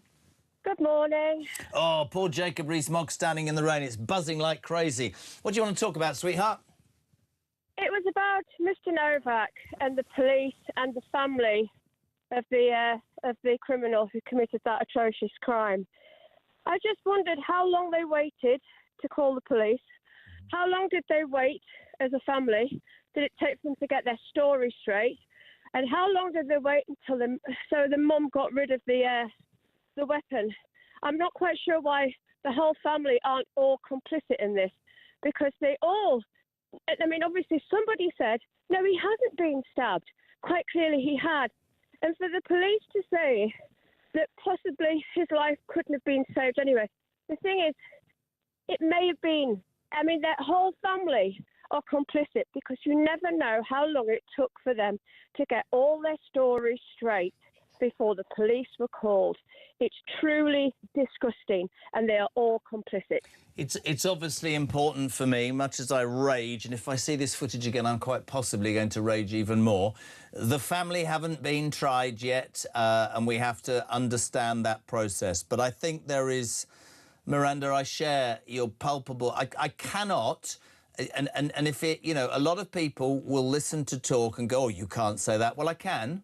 It is time in this country that we faced up to the fact that in trying to do the right thing for years, we have gone so far the other way that many people in this country feel that others are favoured far more than them. And I go back to what I said to Jacob Rees-Mogg, that if you pay your taxes and go to work and don't break the law and don't shoplift and you're not a scumbag, you're going to be put further down the line than for the people who don't. I don't know, Miranda. I don't know if it's about getting old or it's about wising up, but how the hell did we get to a point where perpetrators of crime get treated better than stab victims, where politicians who lie and cheat seem to survive? How have we got to such a debunked position? I don't understand it, genuinely. Duty of care, and they didn't care, and that's what annoys me as a nurse. I mean, I'm a retired nurse now, but the fact that they handcuffed the lad, and I mean, it's just unbearable to watch. And as a mother of two sons, you do now think if there's an incident, if the other person involved is of a certain persuasion, that's all they have to say.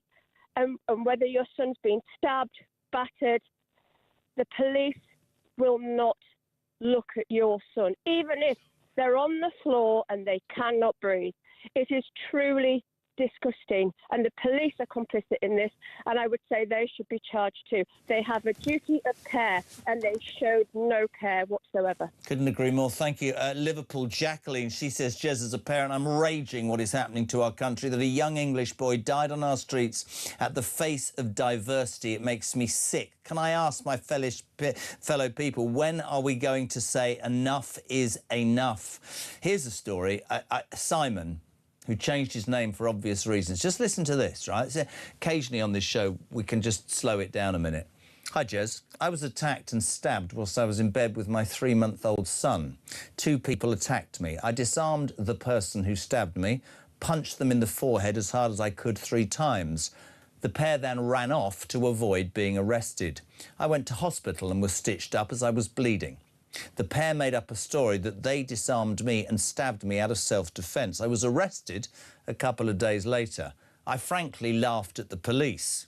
Cut a long story short, one of the attackers was my ex-partner. She felt guilty and immediately told the truth, the police, that I'd never had a knife in the first place. All my charges were dropped. They said they were going to do the others for perverting the course of justice. But guess what? They let them off without any charge. Her mate who stabbed me, also not charged. If I'd stabbed then, I can categorically tell you as a man, he says, I would still be in prison. This was back in 2012. Policing has been poor for an age, Jez. No justice. I reckon this is proper Jeremy Kyle show material. I can only do this show from what the very bedrock of this station's about, which is common sense. And I had a conversation with somebody the other day who said, this station, I found it, and they were listening to Julia, and they were saying, I've never heard presenters talk so frankly. So for me, it's really easy to say this to you, right? If we don't do that, then there's no point, is there? I'm not going to sit here and tell you that everything's fine. That's not trying to be divisive. That's one they call politicians who dare to tread away from the line that everybody else says. Oh, you're populist. The way they look down their nose at the Reform MPs, the way they look down their nose at people who dare to go on a march to stick up for the British flag. Time's come not for public outrage. I'd never condone that. Time has come for politicians to actually work out that the British public genuinely are having their say. there's something happening that is... I mean, listen to this. Roger in Chichester, I love that. I love this audience. We should not forget it was Conservatives who brought about a woke culture which diminished and diluted policing in the UK. Quite right. This was driven by Theresa May, the longest-serving Home Secretary, who went on to become a disastrous Prime Minister who sold us out to Brussels. We're now living with the consequences completely. Whatever your take on Henry Novak, whatever your take on this Labour government and how much tax, listen to this. Tim, I'm a UK veteran. I've been shot at, blown up and suffered injuries protecting our country, never been unemployed, paid my tax. Why did I... Well, bother. I get what he's saying. That sense of unfairness is not the rantings of some radio station from 10 people on the far right, by the way. This is a feeling that millions and millions of people in this country feel. And I would simply say to all politicians, you need to start listening, because if you don't, God knows what will happen. Damien, good morning. Morning, Jeremy. Damien here from Alarm Clock Britain up in Manchester. Just listening to the fallout from this poor Novak situation, which is beyond harrowing, beyond disturbing, and quite frankly gut-wrenching to the core. Like yourself, I've got a young boy, a little younger than yours, but I've got a teenage daughter, and God forbid they ever found themselves in a situation where they needed assistance from our wonderful police force. I wouldn't know where to turn. And when people say don't take the law into your own hands, it's getting to a stage where people will start taking the law into their own hands, because we cannot physically, truly depend and rely on our law enforcement to do their job to their full capabilities.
When conflict breaks out anywhere in the world, it has consequences here at home. Talk War is your definitive national security briefing.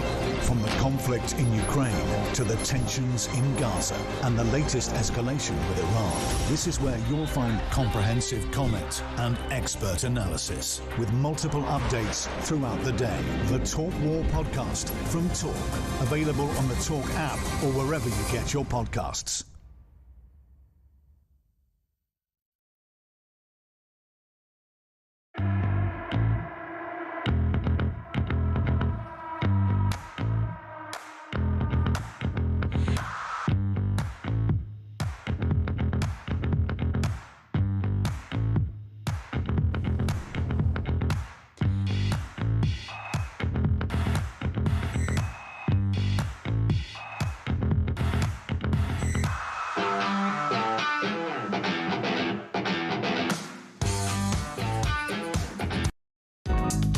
across the UK.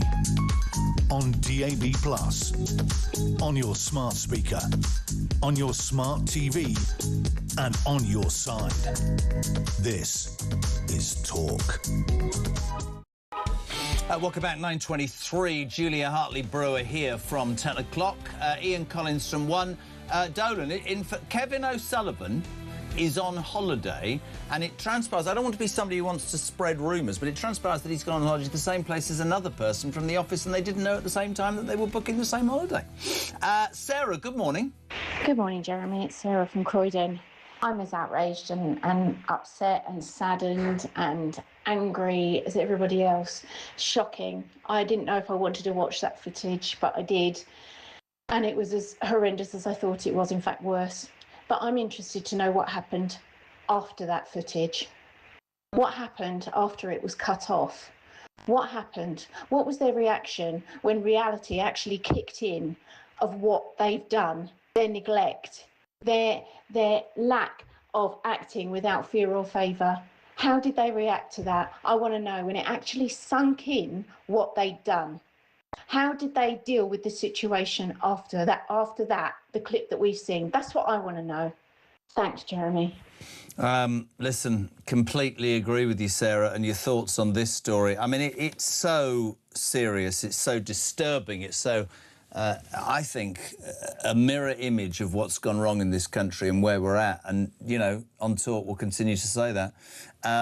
Who's this from? Sue. Jez, your caller blamed the Conservatives and you blame May, but identity politics, DEI, multiculturalism all stem from Tony Blair and his Equality Act, Human Rights Act, Gender Act and his Constitutional Reform Act. He should take responsibility as well. Joanna in Salisbury reacted to the Mandelson messages yesterday where Pat McFadden went, all we have is meetings about who we're going to tax to give more benefits to people who don't want to work. Really, that was astonishing. She says, when I listen to all the snippets of text, I get the message that anyone they want to get rid of or throw under the bus has text messages published for us to read, whereas people like Starmer or McSweeney or Lammy have been redacted. That's very true. Nothing in those files at all really to do with Starmer. Jez says, Wayne, I want to see the full footage of the Henry Novak case, as many questions still haven't been answered. Was first aid given by the police? How long did it take for the ambulance to arrive? And how come all the killer's family were at the scene? I could not, Wayne, agree anymore. And by the way, what I do know is it took Hampshire Police quite a while for that footage to be released. It's been released, and like you, I think it begs so many questions. Let's get the opinions of former police officer. Love having him on the show. Norman Brennan. Norman, good morning. Yeah, good morning, Jeremy. Did you hear Peter Blexley's response at 10 to 7 this morning? I wasn't up that early, I'm afraid. I was. I want to play this to you because I think it's really important. You're an ex-copper. Lots of people are saying there are now massive questions. Have a listen to how Blexley. I don't think I've ever seen him so angry, by the way. Have a listen to this, pal. If you watch the opening scene of that body-worn camera, you will see Digwe's brother propping up Henry Novak against the wall of this house. OK? So let's just dynamically, instantly assess the situation. Imagine that we are police officers. We've been told there's been a racist attack by a white man on a brown-faced man, and we turn up, and the first thing we see is the brother of the brown-faced victim propping up the white man against the wall. Hang on a minute, right? If your brother gets assaulted, would you be propping up the man who is the alleged assailant up against the wall as if you're giving some form of first aid? No, of course you wouldn't. So instantaneously, you're going to find out what's gone on. I mean instantaneously, not in 3 minutes. You're not going to handcuff a bloke. And when you hear Henry's faltering voice, losing its tone, losing its volume as his life ebbs away, you're not going to say, I don't think so, mate. You're going to make a dynamic risk assessment of the situation as you arrive there and immediately go, none of this makes sense. Let's find out what's really happened. And when somebody tells you they've been stabbed, your first job as a police officer is the preservation of life. You better carry out your duties. I'm telling you, unashamedly, that police officer who said, I don't think so, mate, has no place in policing. Quite right. Get rid of him. Norman Brennan, former cop as well. What are your thoughts on what Blexley said on the situation overall about this, my friend? Well, I agree with much of what Peter says. Peter is a mate of mine. We've known each other for some time, and it's a very dark day. But what I want to remind everyone of is this, is Henry's father said yesterday he blames nobody but the murderer and his family that covered for him. And what I want to remind you, Jeremy, is this. Everyone's shouting at the moment. Everyone's angry, and rightly so. Do you remember a headmaster that was stabbed to death? Phillips, his name was, 31 years ago, outside a school in Maida Vale. We had a similar outcry then, and we were promised change. It was headline news for 2 weeks. The thing is, what the government's rely upon is short-lived outrage, and nothing will ever change. So today is the day that we should be outraged. Today on a Tuesday, on a Wednesday, on a Thursday, and on a Friday. And the only person that is responsible, and I know the police have got to answer for their actions, and there's an independent investigation going on there. But what I'll also say this as well while we're here, is there were a number of politicians last night that were damning the police and damning everything that went wrong and what they did. And some of these politicians are partly responsible for destroying British police service, for making them woke, weak and weary, and almost bending over to the black community or any community where there is a different colour to whiteness. Now, that is really what we should be concentrating on tonight. But let me jump in and say I agree with you. But do we look back at May, who took police off the streets? Hear me out. Do we look back and blame politicians?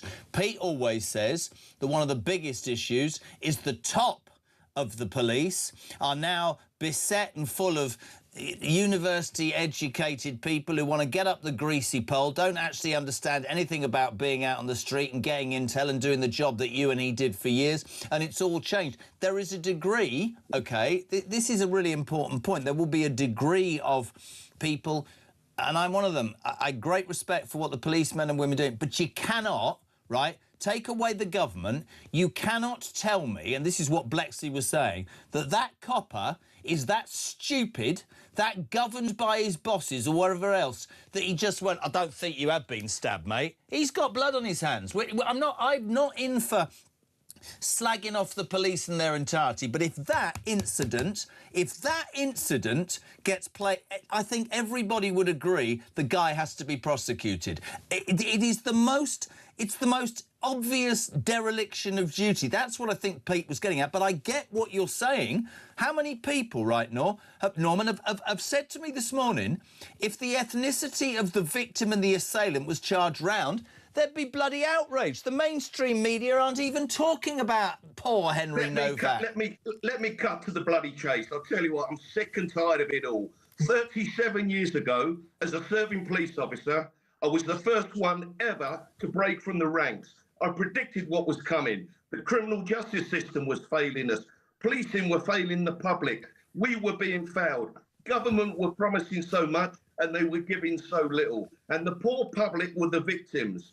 They never saw the police. They never got the justice that they needed. And the long and the short of everything is all of these politicians that are whittering and shouting their gobs off now have got blood on their hands. Yes, there were some police officers that appear to have not acted in the right way that they should have done. There's an independent investigation going on there. They were lied to from the beginning, so they thought, first of all, it was a racist attack.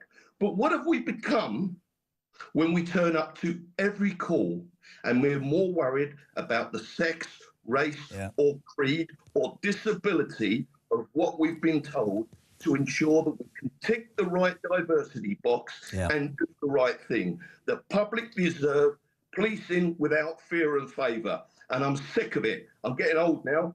I ain't got long left. But at least when I was young, I had the nuts to break from the ranks and warn you what's coming. Jeremy, we have got dire consequences coming to Britain, and I don't know a political party at the moment that can do anything about it.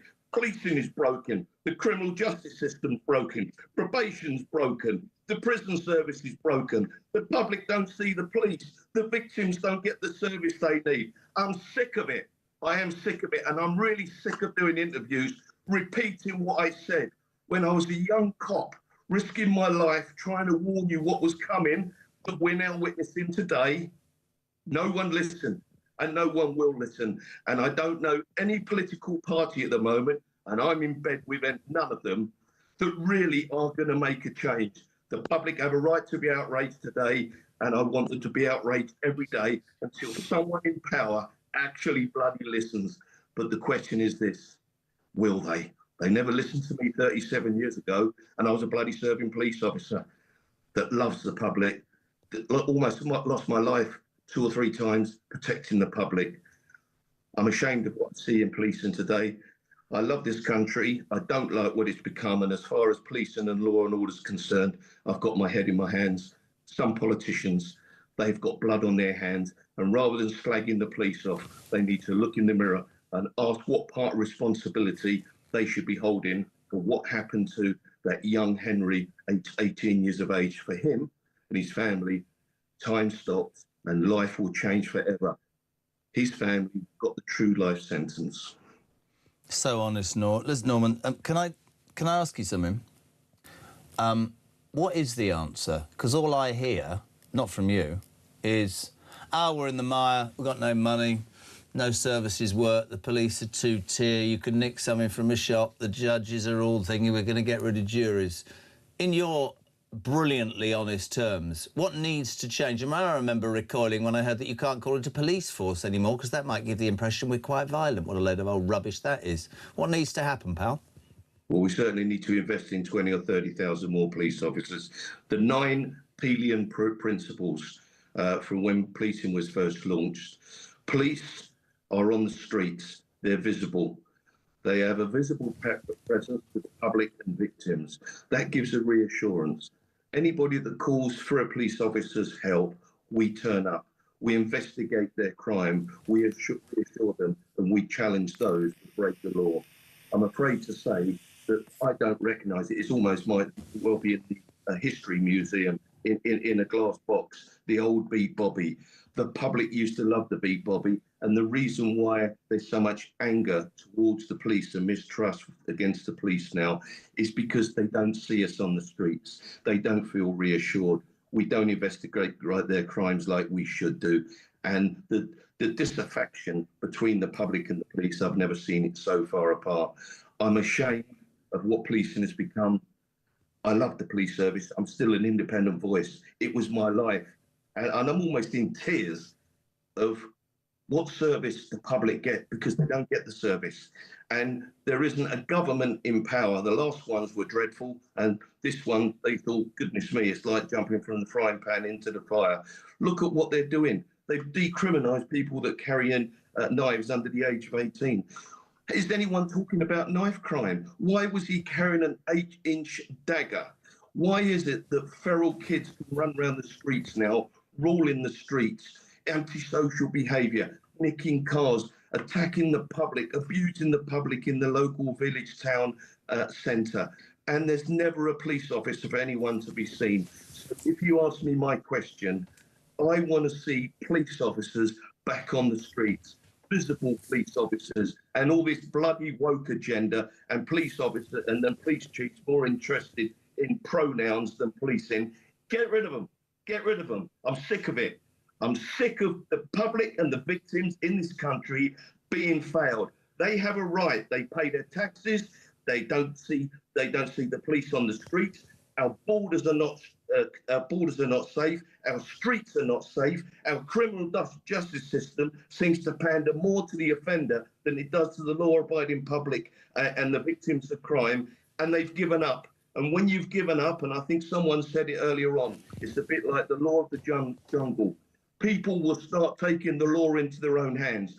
Do the government want anarchy on the streets? I cannot tell you how close we are to that. And I'm glad I'm at this end of my life. I'm 67 tomorrow.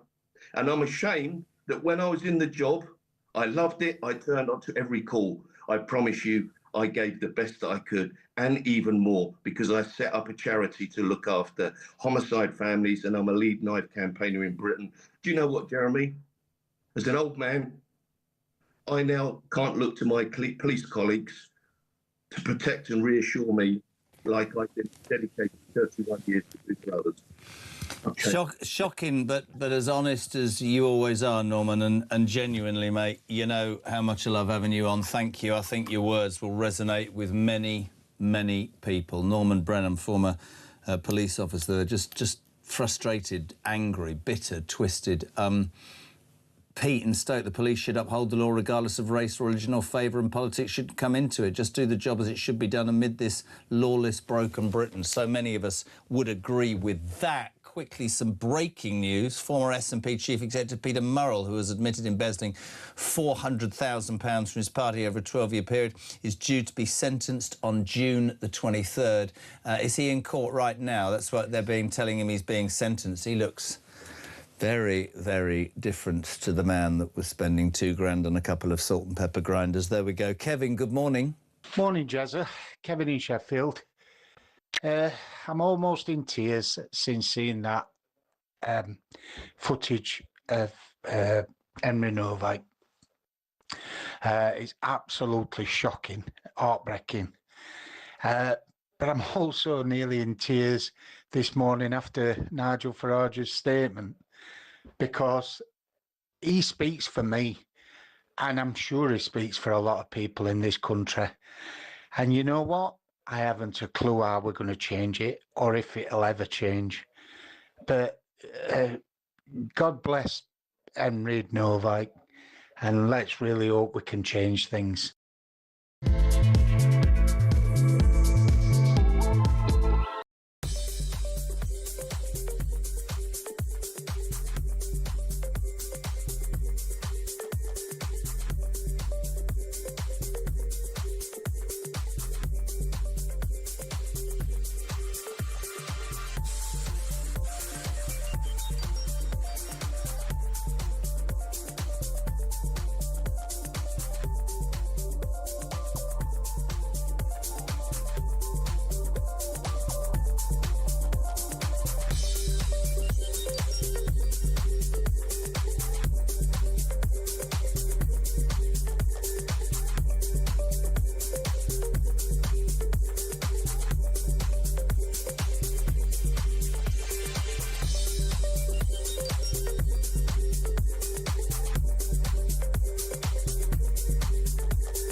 Across the UK, on DAB+, on your smart speaker, on your smart TV, and on your side.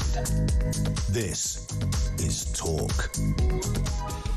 Welcome back. So, just to break that news, Peter Murrell, the ex-SNP chief executive who has admitted embezzling £400,000 from his party over a 12-year period, is currently in court. The 61-year-old due to be sentenced on June the 23rd. It's a narrative specialised court appearance where the prosecution and defence present an agreed-upon version of events for a crime. Glad to see that he's done his hair with his £350 dice. Oh, he hasn't got any. Yeah, sorry. Has he brought his grinders in? I've no idea. Anyway, Murrell's going to prison, I suspect, and no more does he deserve that. Can I just say the response to the Henry Novak callous murder is extraordinary. Asia in the Isle of Wight. Jez, you described this as a seminal moment. Think you're optimistic, mate.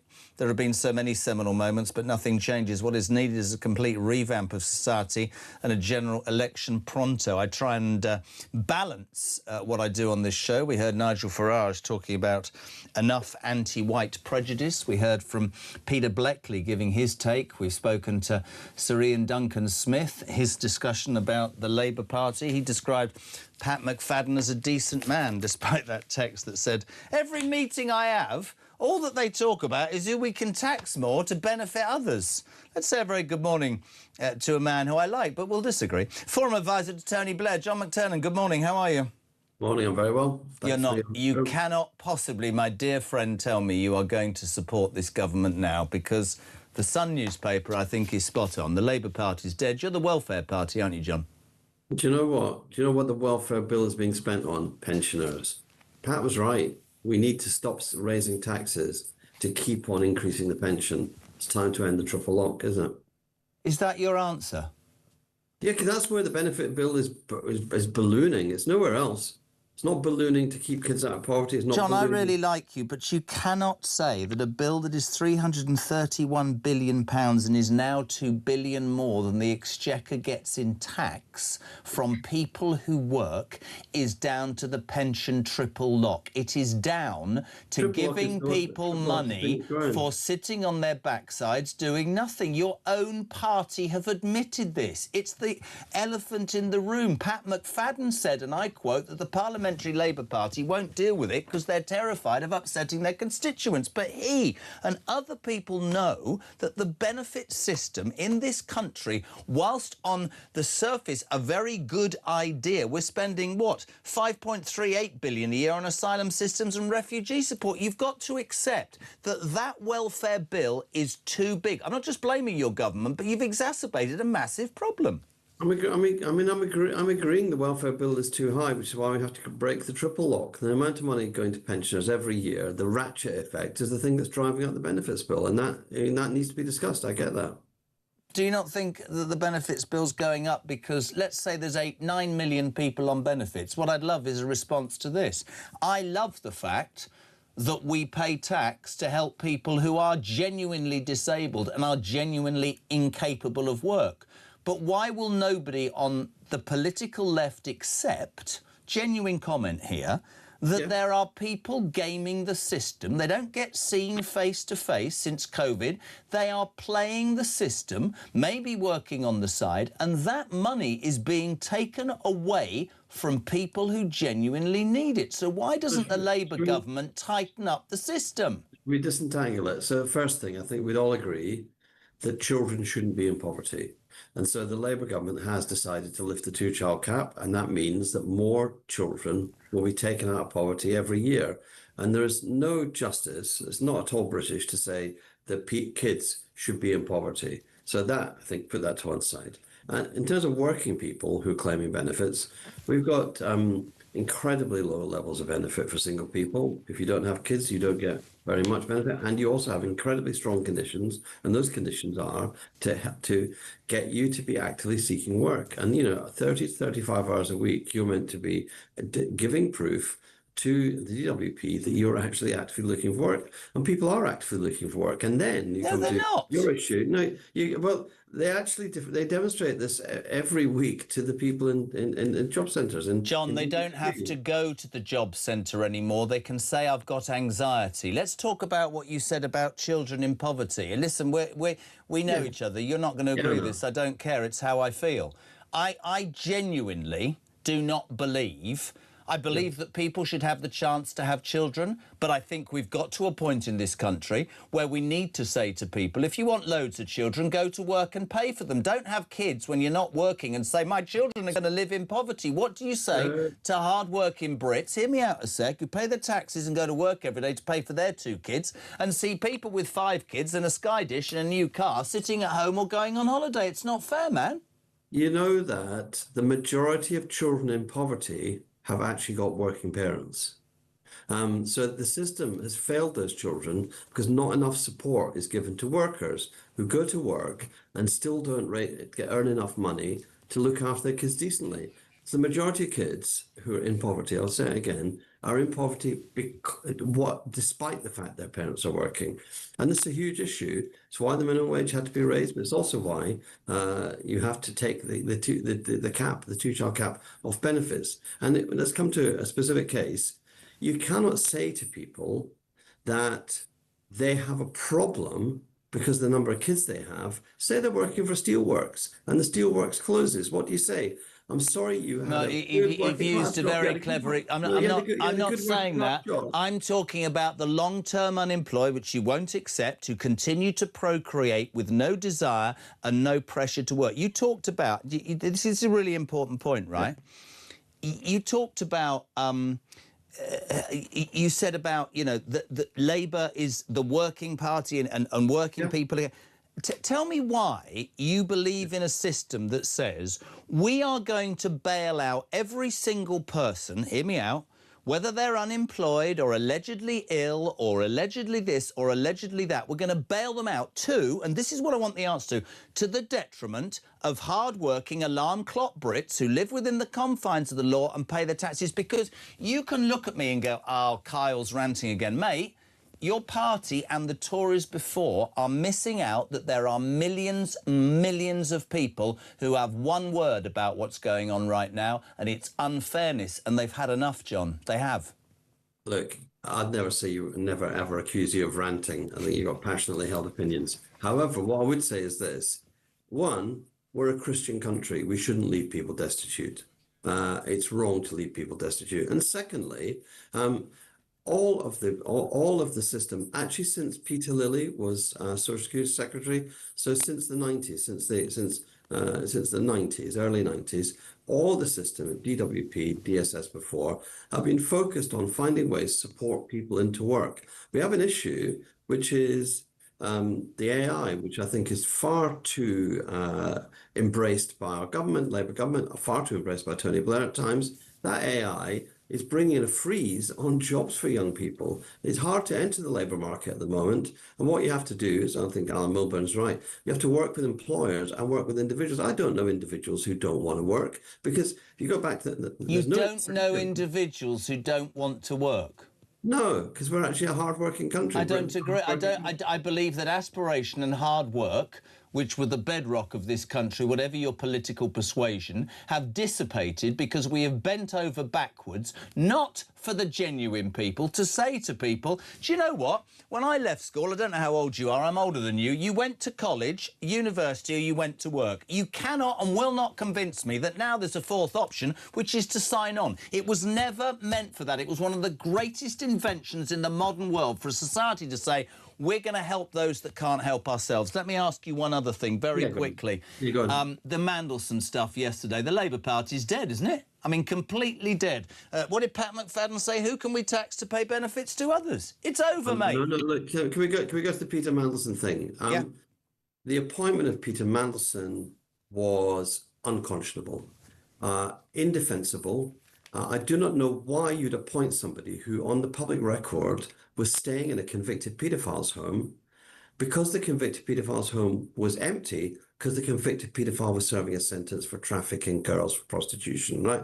I cannot see how that person was fit for public office. I find it hard to understand why anybody in Number 10 could have believed that that was a safe appointment, a sensible appointment.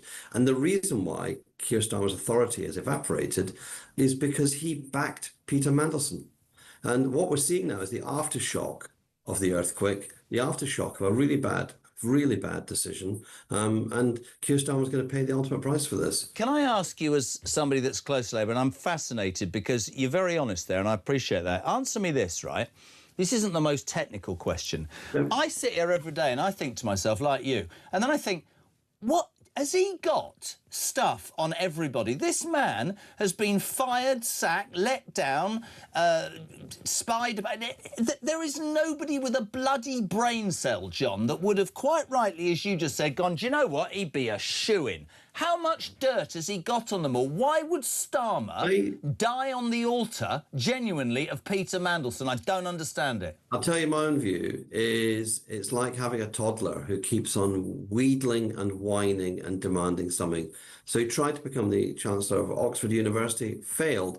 As soon as that failed, it was like he wrote that letter to David Lammy, which I think will live in history, won't it? You'll never regret. It's like David Lammy, Keir Starmer, all the mob in Number 10, they're going to regret for the rest of their political lives having agreed to that appointment. But it's the tone, isn't it? I mean, put aside the facts on the public record. Why would you give a public appointment to somebody so wheedling, so needy. It's like a toddler saying, I need that, I need that, I need that. No, you don't. Just quickly to finish, and God, we agreed on something. See, JT and JK managed to agree on something. He used to be an advisor to Tony Blair. Tony Blair, some big criticisms of the Labour Party recently. Criticised Rachel Reeves' decision to raise employment's NI instead of VAT to close fiscal gaps. He criticised Miliband over net zero, urging to prioritise cheaper energy and electrification over net zero details. He labelled the state pension triple lock as unsustainable. And Brexit in Europe, despite historically supporting the EU, Blair remarked that reversing Brexit is not the current answer. To which the Tory party leader, Kemi Badenoch, said, "Come join us, Tone. Are you going to do the same, John McTernan? Have you turned to the Conservative Party, my friend?" Look, the thing about the Conservative Party is they're dead. They know they're dead. They're just like, I mean, they're like a wily coyote. They're off the edge of the cliff. Is the Labour Party dead as well after yesterday? No, I don't think. Look, I don't think so. I think on Tony's pamphlet, I really enjoyed reading every single one of the 5,700 words. I thought it was a great contribution. His big point: the Labour Party for 2 years has not talked about ideas. The Labour Party for 2 years has not discussed anything. That's why the Mandelson appointment was made. No discussion. Go back to some of the details. Look, as you know, Tony and I agree on the triple lock. Tony and I disagree on net zero because, in my view, Ed Miliband needs to speed up getting us onto renewable energy, because the sooner we break the addiction to diesel and petrol, and the sooner we can actually cut massively people's See, you were doing well. We had common ground, Martin, it was doing well, and now our relationship is in tatters. Listen, on a serious note... Isn't our relationship a discussion? Listen, it's great to have you on, my friend, and I do really appreciate your time. As ever, thank you, former Blair advisor John McTiernan.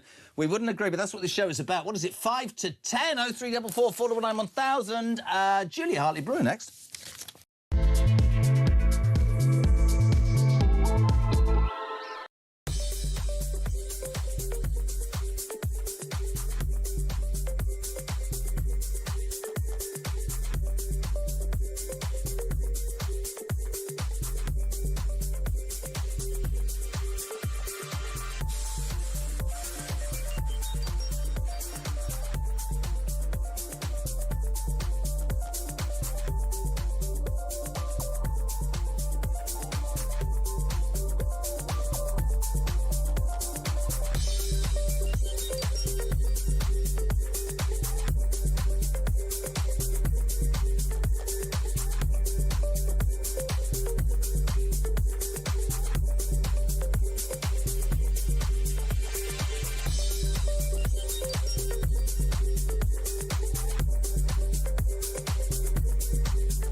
They found a label now, Ian, which allows them to sit at home on tablets, wasting their time. Wow. You know, you've got the welfare state, I've already said, wonderful thing, isn't it?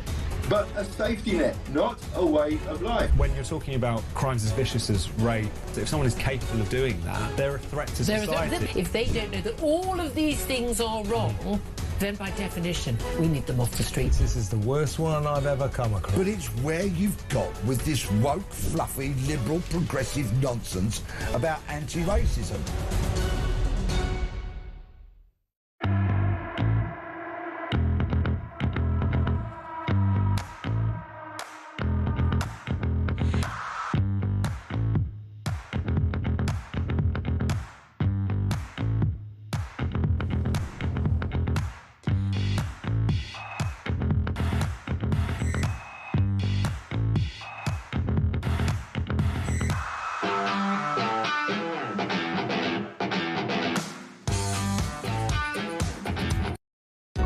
across the UK. On DAB+, on your smart speaker, on your smart TV, and on your side. This is Talk. Welcome back, Julia. In a sec, Norman Brennan, ex-copper, to me summed up everything that's wrong with policing and most of what's wrong with this society just a few minutes ago. Have a listen. We have got dire consequences coming to Britain, and I don't know a political party at the moment that can do anything about it. Policing is broken. The criminal justice system's broken. Probation's broken. The prison service is broken. The public don't see the police. The victims don't get the service they need. I'm sick of it. I am sick of it, and I'm really sick of doing interviews, repeating what I said when I was a young cop, risking my life, trying to warn you what was coming, that we're now witnessing today. No one listened, and no one will listen. And I don't know any political party at the moment, and I'm in bed with none of them, that really are going to make a change. Thank you so much indeed for all your calls and texts this morning relating to the horrendous Henry Novak story and also the government. Julia, good morning. Well, yeah, good morning. I don't know about you. I watched that video, the video cam footage from the police last night. I've got to be honest, I couldn't sleep. It was, although it's not gory like some of these videos you can see. There's something so haunting about the